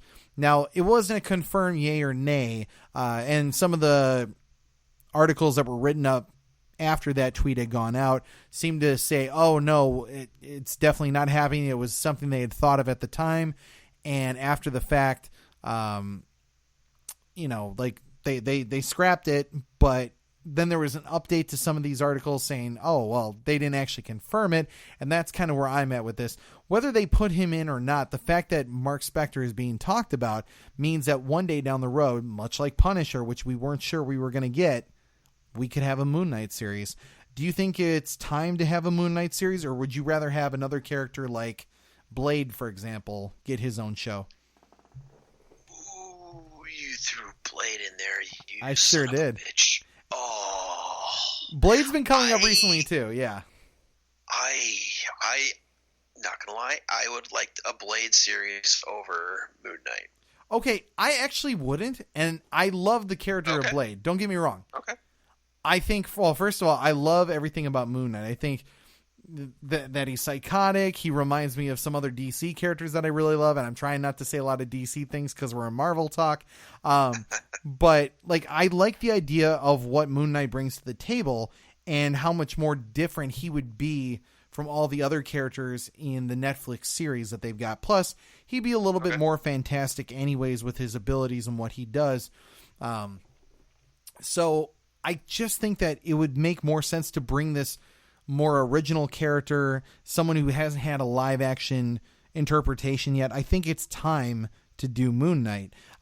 Blade, on the other hand, I just feel bad for Wesley Snipes, because Wesley Snipes keeps saying, oh yeah, man, we're making it happen. We're talking about a new trilogy and all these things. I'm like, slow your roll, Wesley Snipes. You're an awesome guy. I know you had your troubles and all this stuff. I was on Jake and Tom's show just this last week, and we were talking about him in Demolition Man and why that movie's worth a watch if you haven't seen it. But that's not the Wesley Snipes we've got now. And I saw him in the last Expendables movie, and don't get me wrong, Wesley Snipes still has a little juice, but he's not the same Wesley Snipes of old where he's kicking ass like he did in the first couple Blade movies there.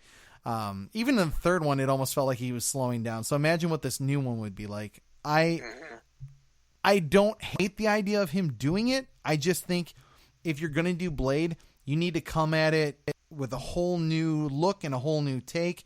And I think that starts with a new actor. But I mean, I'm not going to lie, there's not a part of me that wouldn't be a little excited to see what they do with Wesley Snipes if he actually came into the Marvel fold with all of this. But I want to see that Moon Knight series. So, what would you like your Blade series to look like with or without Wesley? Without Wesley, I would like, let's see. Oh, you're trying to tie in vampires into the Marvel universe. Well, yeah, especially the Netflix Marvel universe too. Yeah. I mean, with Iron Fist, they introduced some mysticism, so it's not completely outside the realm, but... So, I guess maybe you tie in a character into Iron Fist Season 2, and then it ties back into, like, something that turned into vampirism, I guess. Like some sort of unholy creature. Like a forbidden teaching or something that... You know, they call vampirism, and then it turned to vampire, and I don't have the total specs on me, but and then they just casually mention there's like a daywalker that takes care of these sorts of things. Not the daywalker. That's too obvious. Is it? I mean, I guess the vampires call him the daywalker. It's not everybody. Okay, well, yeah, fair enough. I like the idea, though. I mean, if they brought Blade in instead, that would be cool, too. I'd be totally down with that. So moving on with the rest of the Netflix stuff here, we have Daredevil Season 3, which is apparently teasing the Born Again storyline, which, if you're following the Netflix continuity of all this stuff, that shouldn't be too much of a surprise at this point. I think most of us, after we saw the end of The Defenders, could kind of tell that Born Again was the way they were going to go. And it seems like there's a new image that has since been removed, I think by Netflix and or Marvel, that showed kind of a copycat of sorts, taking up Daredevil's mantle in his absence.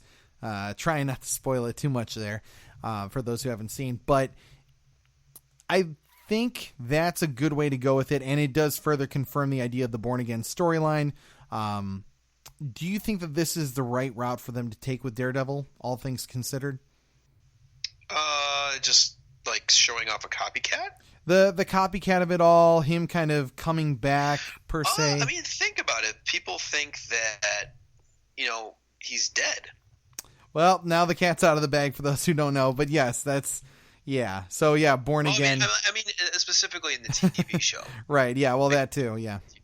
So if if the Devil of Hell's Kitchen's dead, right, and somebody, just one person thought, oh, this would be really cool thing going on, yeah, it's foreseeable that, he has somebody take up the mantle temporarily. Yeah, I agree. I can't wait to see what they do with it. And the fact that we're actually getting Daredevil at the end of this year, along with Iron Fist, which comes out, I think, either this month or early next month, is just crazy to me that we're just getting so much Marvel Netflix stuff in such a short period of time. We've got, I think, 4 seasons of Netflix shows that are dedicated to Marvel this year alone. So kudos to Marvel with all the Netflix stuff. I'm not sure how long it's going to last because, once the Disney streaming service picks up, which apparently now they're calling it Disney Play. The name changed again in a conference meeting. So, yeah, when that comes out, we're going to get a whole new streaming service that's probably going to have these shows on it too. But yeah, I'm really genuinely interested in what happens next with Daredevil, and hopefully it's all good because after Jessica Jones season 2, I've been kind of leery about, what the next one's going to be. But the last bit that has me kind of excited is the new image that just dropped with Frank Castle. Because I think Punisher is supposed to drop early spring of next year.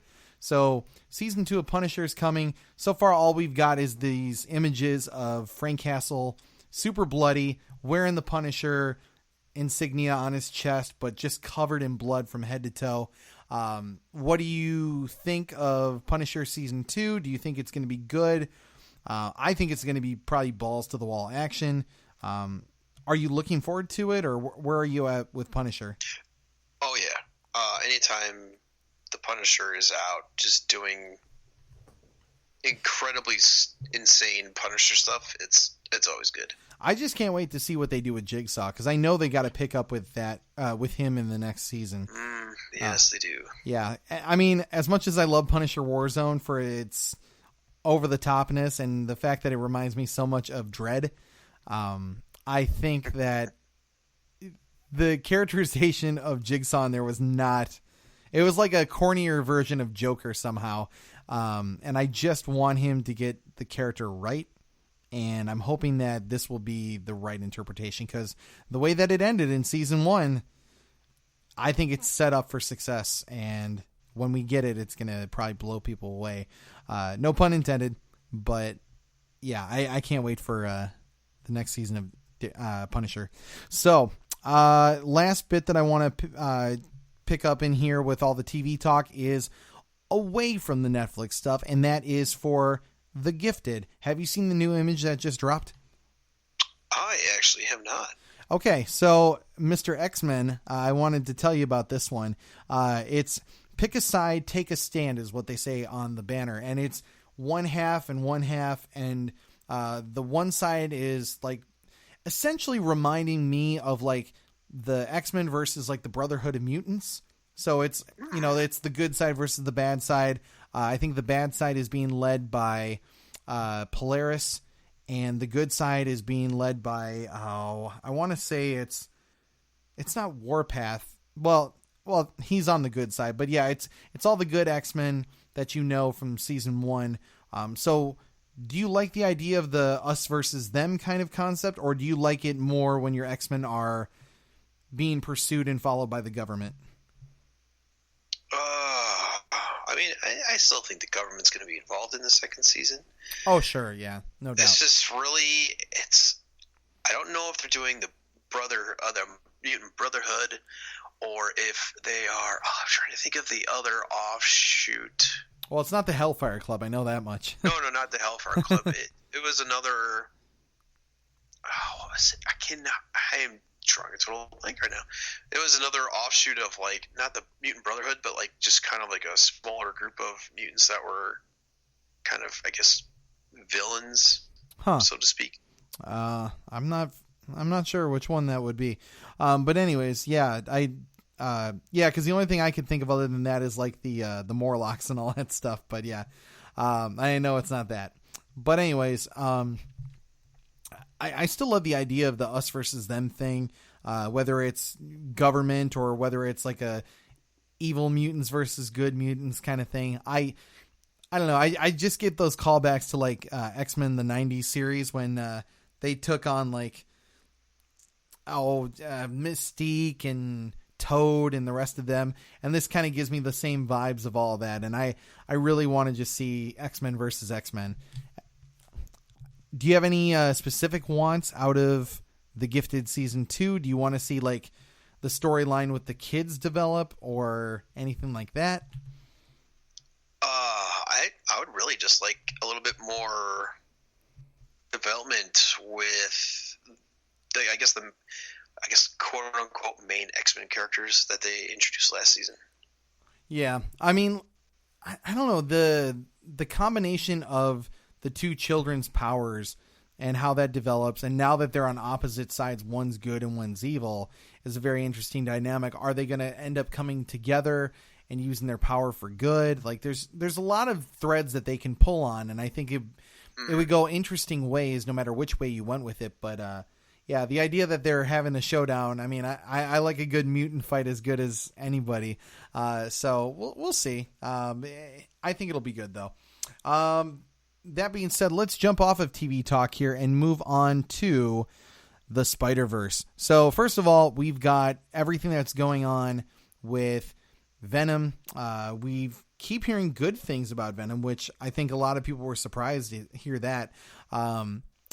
Most recently, though, we've got Eminem dropping an album out of nowhere, and he's the featured song for the Venom soundtrack with a song that's actually called Venom. So real quick, thoughts on Eminem doing a song for Venom, and do you have your hopes high for Venom at this point? Shameless promotion of a new album on Eminem's part. It's true. But again, maybe that's sort of the age range that Venom is trying to attract. Yeah, so the young adult kind of thing. Yeah, it's not a bad strategy. As far as Venom, the movie itself, still hoping that it's good. Sony can still screw it up, like normal. Oh yeah, of course. Yeah. But I'm more optimistic about this movie than I am the Predator. Wow. That should tell you everything you need to know about the Predator. Yeah. It's still unfortunate about that movie. But anyways, I have my hopes high for Venom. I'm not putting in that, DC or Marvel top tier category by any means. I'm probably putting this closer to like this year's Ant-Man and the Wasp in terms of my excitement for it and what I think it's going to excite me by the time I walk out of it. Actually, well, no, I had higher hopes going into Ant-Man and the Wasp. It actually disappointed me more, but I'm hoping that I walk out of it at least a little bit more impressed than Ant-Man and the Wasp. But I think it's cool that Eminem dropped that album and the subsequent song that went along with it. I actually listened to the whole album the night that it dropped, and it's actually really good. I personally recommend it. But in terms of that universe, though, there's some Spidey talk too that I think is really the heart of our conversation right here. So for Spider-Man, the new movie, we are apparently going to have Mysterio as the villain. We are going to have Vulture making a return. We are going to have Scorpion possibly popping back up like he did in the first movie. Then we recently reported that Hydro Man could be a part of the movie. And now a new toy line seems to confirm that Molten Man, which I'll be honest, my Spider-Man knowledge kind of stopped there with Hydro Man. Hearing that Molten Man is a thing, let alone going to be in this movie, has me concerned. Do you believe that we can actually have 5 villains at some point in this film? Is Marvel just trolling us right now? It's got to be. I don't believe it's going to happen that way. I think here's my super uneducated but trying to be educated guess. I'm going to say Mysterio is the villain. Yes. Vulture is going to just be his human form. It's just going to be him making a cameo. Like, it'll be before he goes overseas, he sees him and he's like, hey, Pete, just, don't fuck it up over there or something like that. I'm watching you, or something stupid like that. But like, he's got his eye on Pete and, almost teasing that Vulture could come back at any minute kind of thing. Or maybe we just see him in a prison cell or something like that. Cause I can't remember if he got arrested or at the end of Homecoming, but, yeah, he did. Are you serious? Yeah, he is. He got in prison. Okay. I'm thinking off the top of my head here. Bear with me. So maybe, okay, it's possible too that maybe he's in prison and so is Scorpion, and then they have a conversation there or something like that. And then in the case of Hydro Man and Molten Man, maybe they're just street level villains that Spider-Man takes on before he goes far from home. Maybe they start as a sideshow act. Or something like that. Yeah. Or maybe that's an exaggeration of the powers that Mysterio uses, like their optical illusions, instead of actual villains. So, again, take that with a grain of salt, just like we do when we do our rumor mill. But, yeah, I do not believe that Marvel's going to let 5 villains into one film, unless they've legitimately built up and established them in the right way, like they have when they were building the Avengers. I do not think that that's going to be the case here, unless that's a big Sony push, and I still don't even think Marvel would let that happen, though. So, yeah, the good news, though, is that we can officially confirm that in July of 2019, we will have Spider-Man. So, what is your most optimistic take for Far From Home when it comes out? I'm really excited for Mysterio. Oh, I know you are, yep. He's probably one of my favorite Spider-Man villains, other than Kraven. He's probably in my top 5. Yeah. Probably at number 5, but still, he's up there. I've always liked the character. I feel like he never truly been utilized. I think there are some weird storylines where, like, he's really fucked with Peter's head, and I don't think it's ever going to get to that because it's the MCU, but yeah. I still like the idea that they're actually giving him, his due, because I think it's long overdue. So, yeah, I don't know. My take with Far From Home is I just want it to impress me more than Homecoming. I want to feel like Peter is I guess to put it simply, kind of more like Andrew Garfield. And that's just because I really like that version. I want him to be more fun and quippy. I don't want there to be like the whole like going into death mode now, and I don't want to see any Tony Stark involvement. I like the idea that S.H.I.E.L.D. is going to be involved. Maria Hill and Nick Fury being in the film too. I think that's a good choice. So it's probably not going to be an emphasis on his suit so much as him actually being a hero, which is what I want from a Spider-Man movie. So I'm very much about this. I want this to be the movie that makes me go, okay, this is now my Spider-Man. Because, well, Andrew Garfield still is my Spider-Man. I It is, man. He might not be my Peter Parker, but he's definitely my Spider-Man up until this movie comes out. So we'll see. One thing I want to bring up here is a little bit of Dark Phoenix news. Into our next topic here. We weren't originally going to talk about this, but I heard so much about it in the last 24 hours that I felt it needed to be brought up. Dark Phoenix, through my sources, I'm hearing could be in a lot of trouble. And I want to put this to Brad to just see how he feels about it. But basically what I'm hearing is that Dark Phoenix, while we posted the image of them all in the spacesuits as they were about to go up, and I mean, we don't know exactly how that scene was going to play out. It looked like it was cool. They were all in their costumes. It had me excited. We got like 400 some odd likes for sharing that image, and we got a lot of press for it, and I appreciate it. But at the same time, ever since then, we've had the New Mutants fall apart, even though we heard that movie was good as well. And every time I hear anyone bring up these movies now, it's just, oh, these movies are dead in the water. Fox is done with them. The directors are terrible. You just don't need to worry about X-Men until they get to Marvel.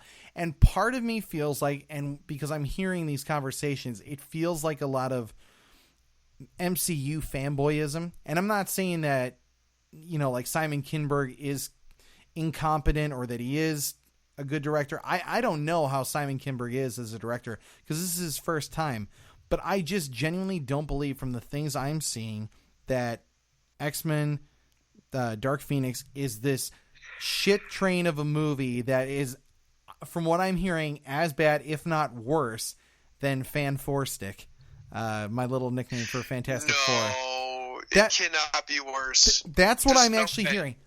And that's why I think it's a bunch of bullshit. And the people I know who listen to this, who told me about this, I'm not saying that they're bullshitters by any means.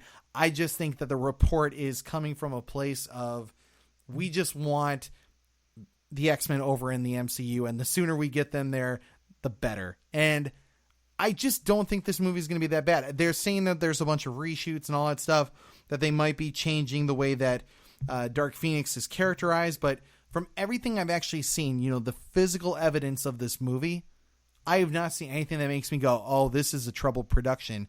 With Fan Four Stick, I could see that. So I'm just going to put it to you, Brad. What do you think we're getting with Dark Phoenix? I'm hoping I'm hoping we don't get an underwhelming story. Nor do I hope we get a repeat of The Last Stand. My guess, other than kind of I know, because it was a while back where we heard, well, maybe it was I heard that they were just doing reshoots to kind of make it like feel final. Yeah. Instead of like, there's no tie-offs or anywhere, just everything, it ties off at the end, and then that's it. Right. Like there's no tease of another movie. There's no lead into another movie. It's just that. Exactly. And that's where my head's at with this. And then I got this just before we got on air too. People saying that, oh yeah, if you even try and talk bad about it, you're going to get like a lawsuit written up or some sort of like copyright strike against you from Fox because they're so determined to like make sure that no one says anything possibly bad about this movie. Well, first of all, I don't remember that happening with Fantastic Four, Fan Four Stick. And I don't think that they're of that mindset. And by the way, they're ready to basically give this property up anyways. They're not, I've actually met people at Fox who have talked to me about the franchise. I mean, I'm not talking like big CEOs or big wigs in that respect like I did with Warner Brothers, but I have enough connections that have never said anything like, oh, this thing is just doomed, it's dead on arrival or anything like that. Actually, I kept hearing that the New Mutants script was really good. They just wanted to add more to it because it was testing well, but not well enough.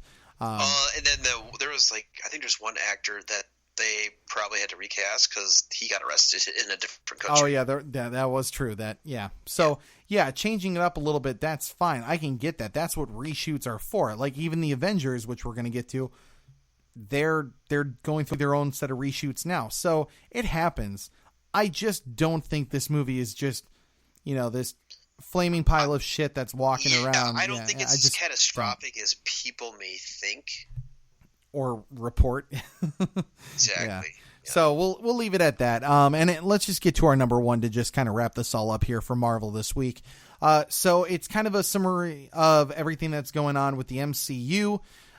First of which is that Captain Marvel, there was a tease of it, and as much as I hate to say it because we're finding out about it just before we got on air, Captain Marvel, there's a big set of news that's going to drop at noon tomorrow that I guess Entertainment Weekly / Brie Larson, who will be playing the titular character Captain Marvel herself, that they're teasing.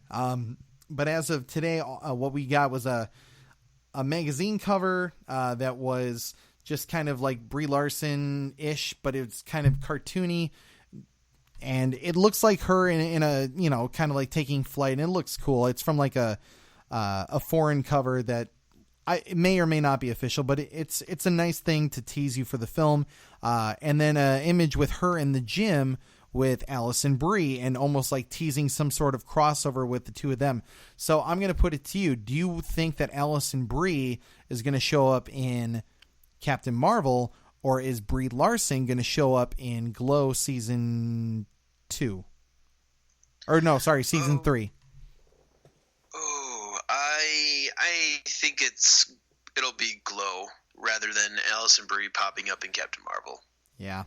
I mean, honestly, my greatest wish is to actually see the two of them come together for Community, because they were both on Community together for like some sort of reunion, but I don't think it's going to be the case. You don't work out to be on the show Community. But I would love to see Allison Brie just be another Community member that actually shows up in a Marvel movie, because we've seen like Joel McHale or I'm trying to think of like the guy who plays Abed, whose name escapes me. Like, he showed up. All the different members of Community have popped up in the Russo brothers versions of the Marvel movies. So it would have been cool to see Allison Brie pop up in one as well. But again, it's one of those cases where we'll see. But I think we'll find out a whole lot tomorrow at noon. Along with all of the Marvel MCU stuff, we have some actual concrete information here that Doctor Strange 2 is officially coming. We've known for a while that it was being developed, and 3 bullet points have just been released that we can actually confirm. There is going to be a raise that has Benedict Cumberbatch getting a lot more money than he did before. He will also be shooting it in spring, and it might be affecting the availability for him to do the TV show Sherlock, which, based on what we talked about in Miscellaneous, I don't think we need Sherlock Holmes for a while, because we already have 2 different versions coming out. So yeah, I didn't think they had any plans for season 5 after the 4th one ended. I mean, I'll be honest, I haven't even watched more than a couple episodes, so I don't know what the whole timeline with that whole thing is. But I've heard good things, and I would love to watch it, but I don't need 3 different Sherlock Holmes things going on at the same time. So, but I've heard nothing but good things. Do you really like it? The BBC Sherlock TV show is really good. What would you say the best part of that series is? Oh, the best part. Oh, gosh. Oh, man. Is it like the characterization, the villains, it's the detective work? It's the perfect blend of the detective work plus modern day. Interesting. Okay. I might give it a go one of these days once I stop binging all these other shows. Then 2 other little bits. One is that Shuri, who we became more familiarized with in the Black Panther movie, which I will more than likely be watching right after we finish recording here, is confirmed to be the smartest character in the MCU. Do you like this? Are you indifferent? How do you feel about this? Who said that? This is a confirmation from Marvel themselves. Prove it. Right? Oh, I'll take it to social media. No. I mean, I don't know. It seems like yeah, it's an arbitrary claim. Yeah. I think it's a nice way to segue Robert Downey Jr. out, in my opinion, because we're like 90% sure that he's going to die at the end of Avengers 4, which is where I'm going next. So if he goes out of the picture, now you've got an additional diverse character. You've got a newly introduced Marvel character that people love. I think it's a good way to bring in someone to fill in his shoes without being like, oh, we had one smart guy, let's get another smart guy who's almost exactly like him. In my mind, it would have been like having Banner be the guy that took over after, Robert Downey Jr. kind of goes away from the franchise. But I like the idea of Shuri being the smartest because, she showed how brilliant she was in Black Panther, although I would have liked to have seen a little bit more explanation of the who, what, when, where, how, why of like how she's so smart, because I felt like Tony's seemed like it was almost genetic, like it was passed on from his father and all that stuff. And I don't even want to get into all the theories of like how he's connected with this and that and his genius, but I like the idea of Shuri kind of taking over the smartest character in the MCU, but they got to really put her out in front in a positive way, other than just putting her in Black Panther movies. Continuing on with that, though, I was mentioning Avengers 4. It's possible, and this is where we're going to wrap up with Marvel for this week, that Avengers 4 could be affected by the departure of James Gunn. Now, we talked about the fact that Marvel is dead set about not hiring James Gunn back. And by Marvel, I should say Disney, because apparently Kevin Feige is going to bat for James Gunn, trying to get him back. But Disney, I should say more specifically, is putting their foot down and saying, no, we're just not doing it. We're standing by what we said. It is what it is.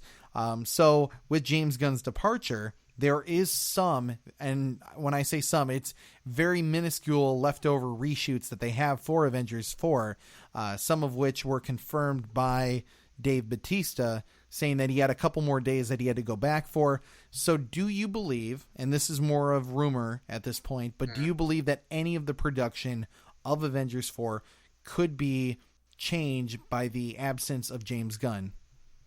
I don't think so.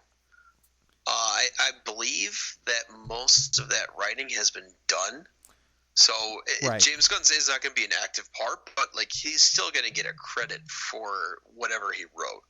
Agreed. Yeah, and I think it still applies to Volume 3 for Guardians of the Galaxy. So I've heard they're going to use parts of his script that he already wrote. They've decided to throw it out.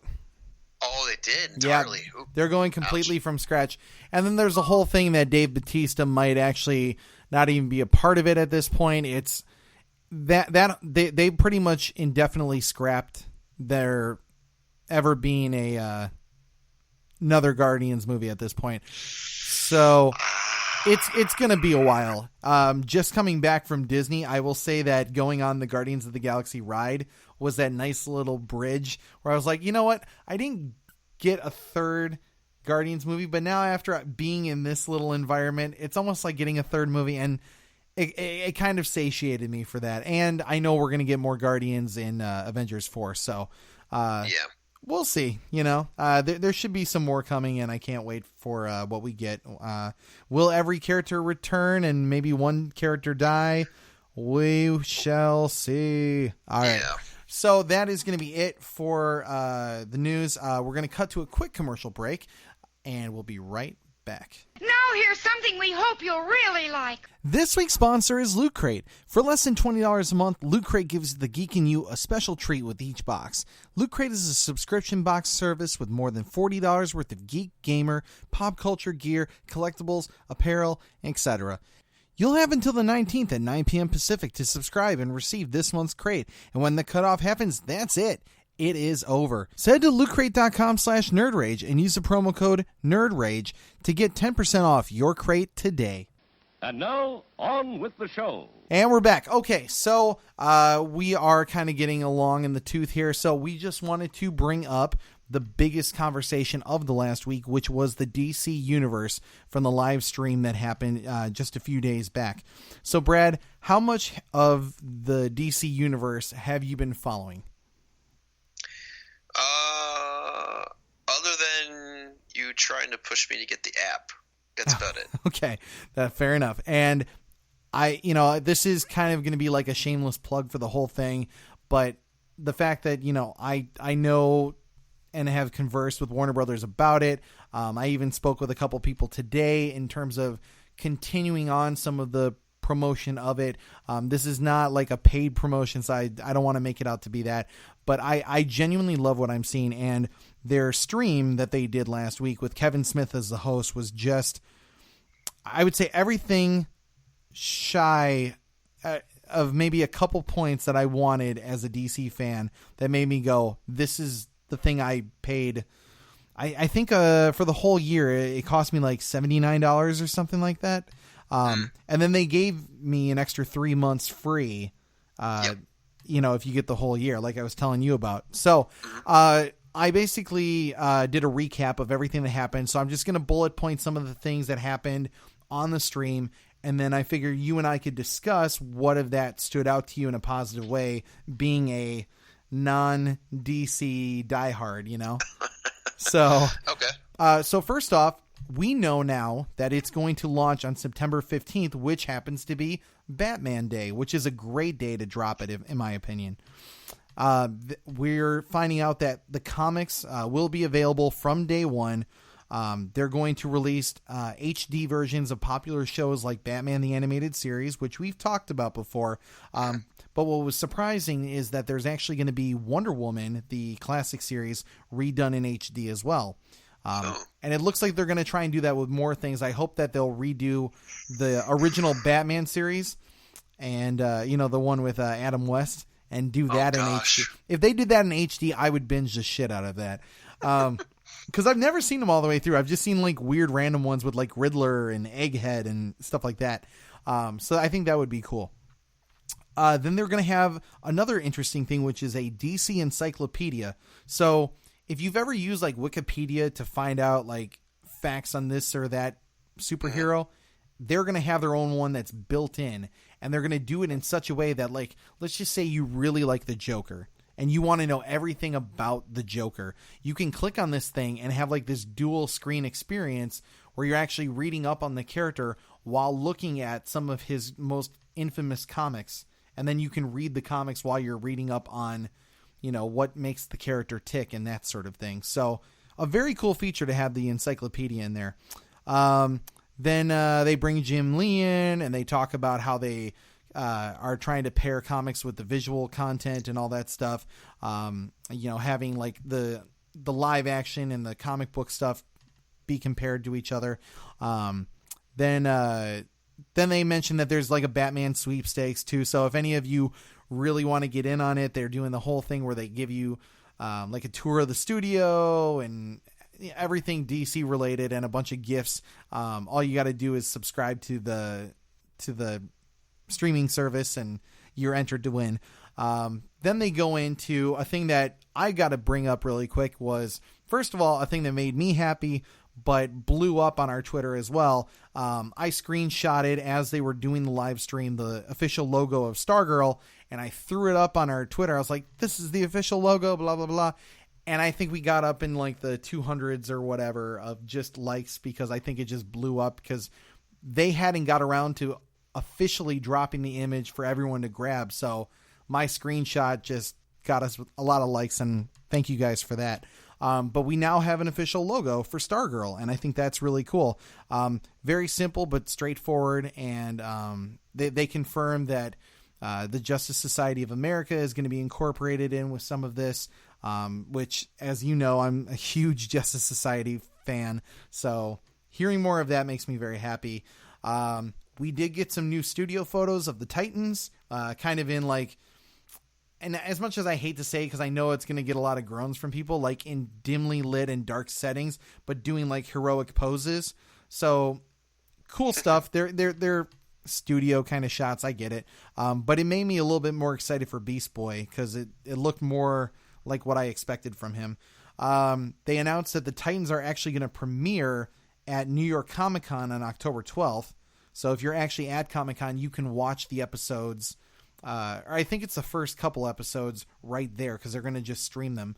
The nice thing, though, is that you can actually watch them from home on October 12th. They're going to drop the first episode that day on the streaming device. So it might not be there September 5th when the whole service drops, but they will have them in the next month on October 12th. And then they're going to have a new episode every Friday, and they're going to be 12 episodes long until the end of the year. And they said for anyone who has the DC streaming service, as of right now, they are going to give a free Titans omnibus. You know what an omnibus is, right? Yeah. Okay. Yeah, this giant, thick book that's like some of the Titans' greatest adventures. I think it's during the Marv Wolfman era from like the 80s. And they're just like, anyone in the audience who or anyone of the fans who are watching this and happens to have the DC Live or has the DC Universe streaming app and is paid for the service, we're going to send you this omnibus to you. And like, I had a fight with Jake and Tom about this because I think Jake said, oh, it's only for people who were in the chat that had their questions read on air. And I'll get to that in a bit. And then I think Tom said, no, it's for anyone who's got the service. And then they further confirmed that, yes, it is for anyone who has the service. So if you pre-order it, you get a giant book that's a mild encyclopedia, if you will, of the Titans' greatest adventures. So that's enough to sign a lot of people up, in my opinion. So then from there, they speak with Robert Venditti and Greg Weisman, talking about Young Justice, introduce Tiffany Smith and Hector Navarro, who people have seen on DC All Access through YouTube. I do want to bring this up really quick. I know a lot of people who listen to our stuff happen to know who Hector Navarro is, and some of them like Tiffany Smith as well. But there's a lot of people who seem to hate Hector Navarro. I have personally talked to Hector at San Diego Comic-Con. He is one of the nicest guys I've met in the industry. And now I don't know what casual things he's thrown out about not liking Batman v Superman and having a critique of it at the time. And there's all these people telling me that he's like this Marvel shill. I just want to set it for the record. He's a person. I don't think he's being like paid under the table, and he's not some secret Marvel insider who's trying to like sabotage everything DC related. If you watch the stream, he was even talking about one of his favorite episodes of Justice League Unlimited called Hereafter with Superman and all this stuff. He knows his DC stuff. He has a particular take on DC that isn't shared by the kind of Snyder right community. And I don't think we need to be so judgmental of the guy just because he has a difference of opinion about Batman v Superman. I think he might be wrong about some of those opinions because I do like that movie, but I don't think it makes him a bad guy. And if Hector's listening to this episode, honestly, you know, he was great to talk to, and I appreciate having the conversation with him over Twitter as well. That being said, we move on, though. They introduced Terry Hatcher, who was talking about Lois and Clark being on the streaming app. And then that's when they officially announced Wonder Woman going HD. They said that if you have the DC Universe, you can stream up to 2 devices at a time at the launch, and then they might expand that beyond that after the service starts to grow. You can have it on your TV, you can have it on your computer, and they kind of showed how the layout works. And then they're going to keep trying to add content without fail. So some people were thinking like every 30 days they're going to drop a certain amount, but they actually confirmed that they're going to drop at random periodic points, whether it's every other day you might get some new news, or every week, or every 30 days. You're going to get new content on a regular basis. They also mentioned that they're going to have the DC Daily Show, which is where they did the live stream, their new set. It's going to be a regularly occurring thing that's on the app, which will give you all the insight as to what's going on. They'll be even discussing the CW content, so it's not just about what goes on in DC Universe. It's everything DC will be talked there. So there's just a whole bunch of stuff. And I mean, they covered the fact that you're going to have all sorts of comic books. Like they showed New Gods as one of them. You're going to have over 2,500 choices the second it drops for comic books alone. And I think that's actually enough to get me excited about it, because whether it's the TV shows, movies, the 2,500 plus comic books, or the encyclopedia, there's so much stuff here that I can't imagine anyone who even mildly enjoys DC not being excited about this. My favorite thing actually out of all this that I'm going to bring up here is that they have a service that's built in to watching and reading the comics, where it actually plays out like a movie, where it'll go panel by panel and it'll autoplay it through like a movie. So one thing that, and this will probably get me crucified by the comic book community, one thing that bothers me is doing the page by page, like actually flipping through it. Like I actually like, cause I think Marvel was doing this, and maybe DC has it on their app, but you can actually touch it and then it would like micro size into a certain parts of the panel and play it out the way that the artist and the comic book creator was trying to visualize it in their head to the reader. And I think that way being done with this autoplay feature really works out in a positive way. So that is kind of my synopsis of everything. Out of all of that, what really stood out to you, and what questions do you have as someone who's kind of coming fresh into this? I think probably one of the best strengths is that you get to see all of the older TV shows that DC's done.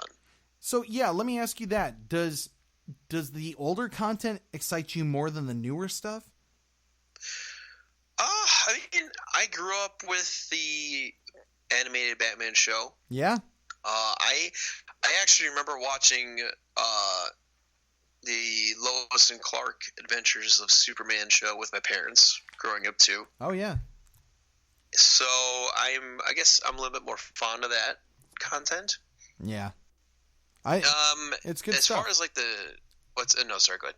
Oh no, I just said, yeah, it's totally good stuff. I mean, they even have the 90s Flash TV series on there too. So I'll probably be checking that out as well. That's old. I remember vaguely watching that as a kid. I just want to see Mark Hamill in all his glory as the trickster back then. He's just so good. But yeah, I mean, there's that. There's all of the old DC films, whether it's Superman 1, 2, and 3. Interestingly enough, no Superman 4, but maybe that's for more logistical reasons than anything. Yeah, but there's just so much good here, and the fact that they're going to keep adding to it, even if it's like a Netflix thing where after like 30 days, they're like, oh, you know what, we're going to take, I don't know, Batman Forever off. I'm going to be like, yeah, that's no sweat for me. If you're going to give me The Dark Knight to replace it, I'll be totally fine with that, you know, and just keep it fresh all the time. But they've got so much content that they're not only keeping on there, but adding to on a regular basis. I don't think there's anything I'm super disappointed with. I just wish that they would have showed me more images of like Swamp Thing or Stargirl, but you know, that's just cherry picking at this point. I will say this though, we just found this out. I should have just thrown this in with the news. We found this out just before we got on air. Len Wiseman, who did like Total Recall, the Underworld movies, all that stuff. He's actually going to be doing Swamp Thing. Yeah, he was recently doing like Sleepy Hollow for Fox on the TV side of things. Oh, okay. But yeah, like he's done that. He's done episodes of Lucifer. So the idea that he could be doing Swamp Thing along with James Wan, I mean that's got me completely sold on this too. And you know, because all we've known really is about like the animated stuff, and then Doom Patrol / Teen Titans, and other than that, we hadn't heard much. So hearing stuff like this has me really excited for future content that's coming down the line as well. Any other final thoughts before we call it a show? How how does the actual app work? Does it work well? Did you get to try like a beta version or something like that? I actually kind of got to watch an over-the-shoulder kind of demonstration of the product. Gotcha, okay. Like, there's even like a mini remote, which I don't know if it comes with the series, but I think the idea is it's, you know, like your Fire Stick, your Fire TV, whatever they call them, where you can just kind of like flip through it. It feels very user-friendly and kind of intuitive. Where like the most important things are like the movies and the TV shows and that sort of thing at the top. And then in the third row from the top, it looked like there was the comic books. And then further down is more of the less popular content, if you will, where it's like your chat rooms. Cause they do have chat rooms and things like that, which I can't wait to see the Snyder fans come out in droves for that. That's tricky territory. But you know what? What's interesting about is I think Warner Brothers / DC is smart on this. They know that passion is going to be there and they're looking for it, because in today's society, we've talked about this at great detail, obviously, but the idea that controversy creates cash, you know, to use the term I've said that Eric Bischoff coined years ago, the idea that if people are talking about it, there's interest in a product. And if there's the Snyder fans and then the people who are not really the Snyder fans and they're going head to head with each other on the app, there's going to be a lot of conversation going on there. And that could be the most popular thing on the whole board or on the whole app, but it'll keep eyes on the product. Just like I said, you know, Titans is going to do. Titans is going to be dark. It's going to be gritty. It's going to be a lot of the things that people are going to associate with like what Snyder was doing with DC for a while there, and it's going to cause a lot of controversy, and there's going to be a lot of eyes on the product.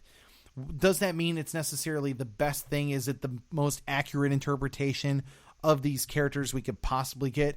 No, probably not, but I think it's going to be a build to. I think they get you in the door by talking about it, and then as time goes by, much like Arrow, you know, it starts to develop into the character that you know, and then you're like, oh, I see what they were doing this whole time, and now I'm hooked into the show as well. So it's going to be an interesting thing when this whole thing rolls out, but I could not be more excited as a DC fan. The fact that like I can talk about there's actually a live-action Doom Patrol series coming.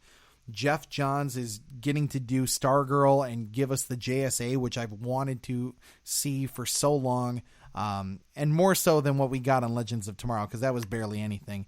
But there's just so much good here that I think even if you see some bad in this, I think the good far, far outweighs the bad. And I couldn't be more excited. I don't know about you. I don't know. Are if you? I have time, You're more concerned? If I have time, I'd like to check it out. But well, I'll tell you this: when I get it on September 15th, I'll share it with you. Let you check it out. Check out my membership, and if it works for you, then we're gonna sign you up. All right? Oh boy, here we go. And if you hate it, I'll sign up for Marvel Unlimited. All right? There you go. Okay. All right. Well, I think that's a great place to call it. Thank you guys for listening this week. I think we ran a little bit longer, but I always appreciate you guys speaking your minds, whether it's emails and all that stuff, or even tweeting at us your suggestions on what we should do.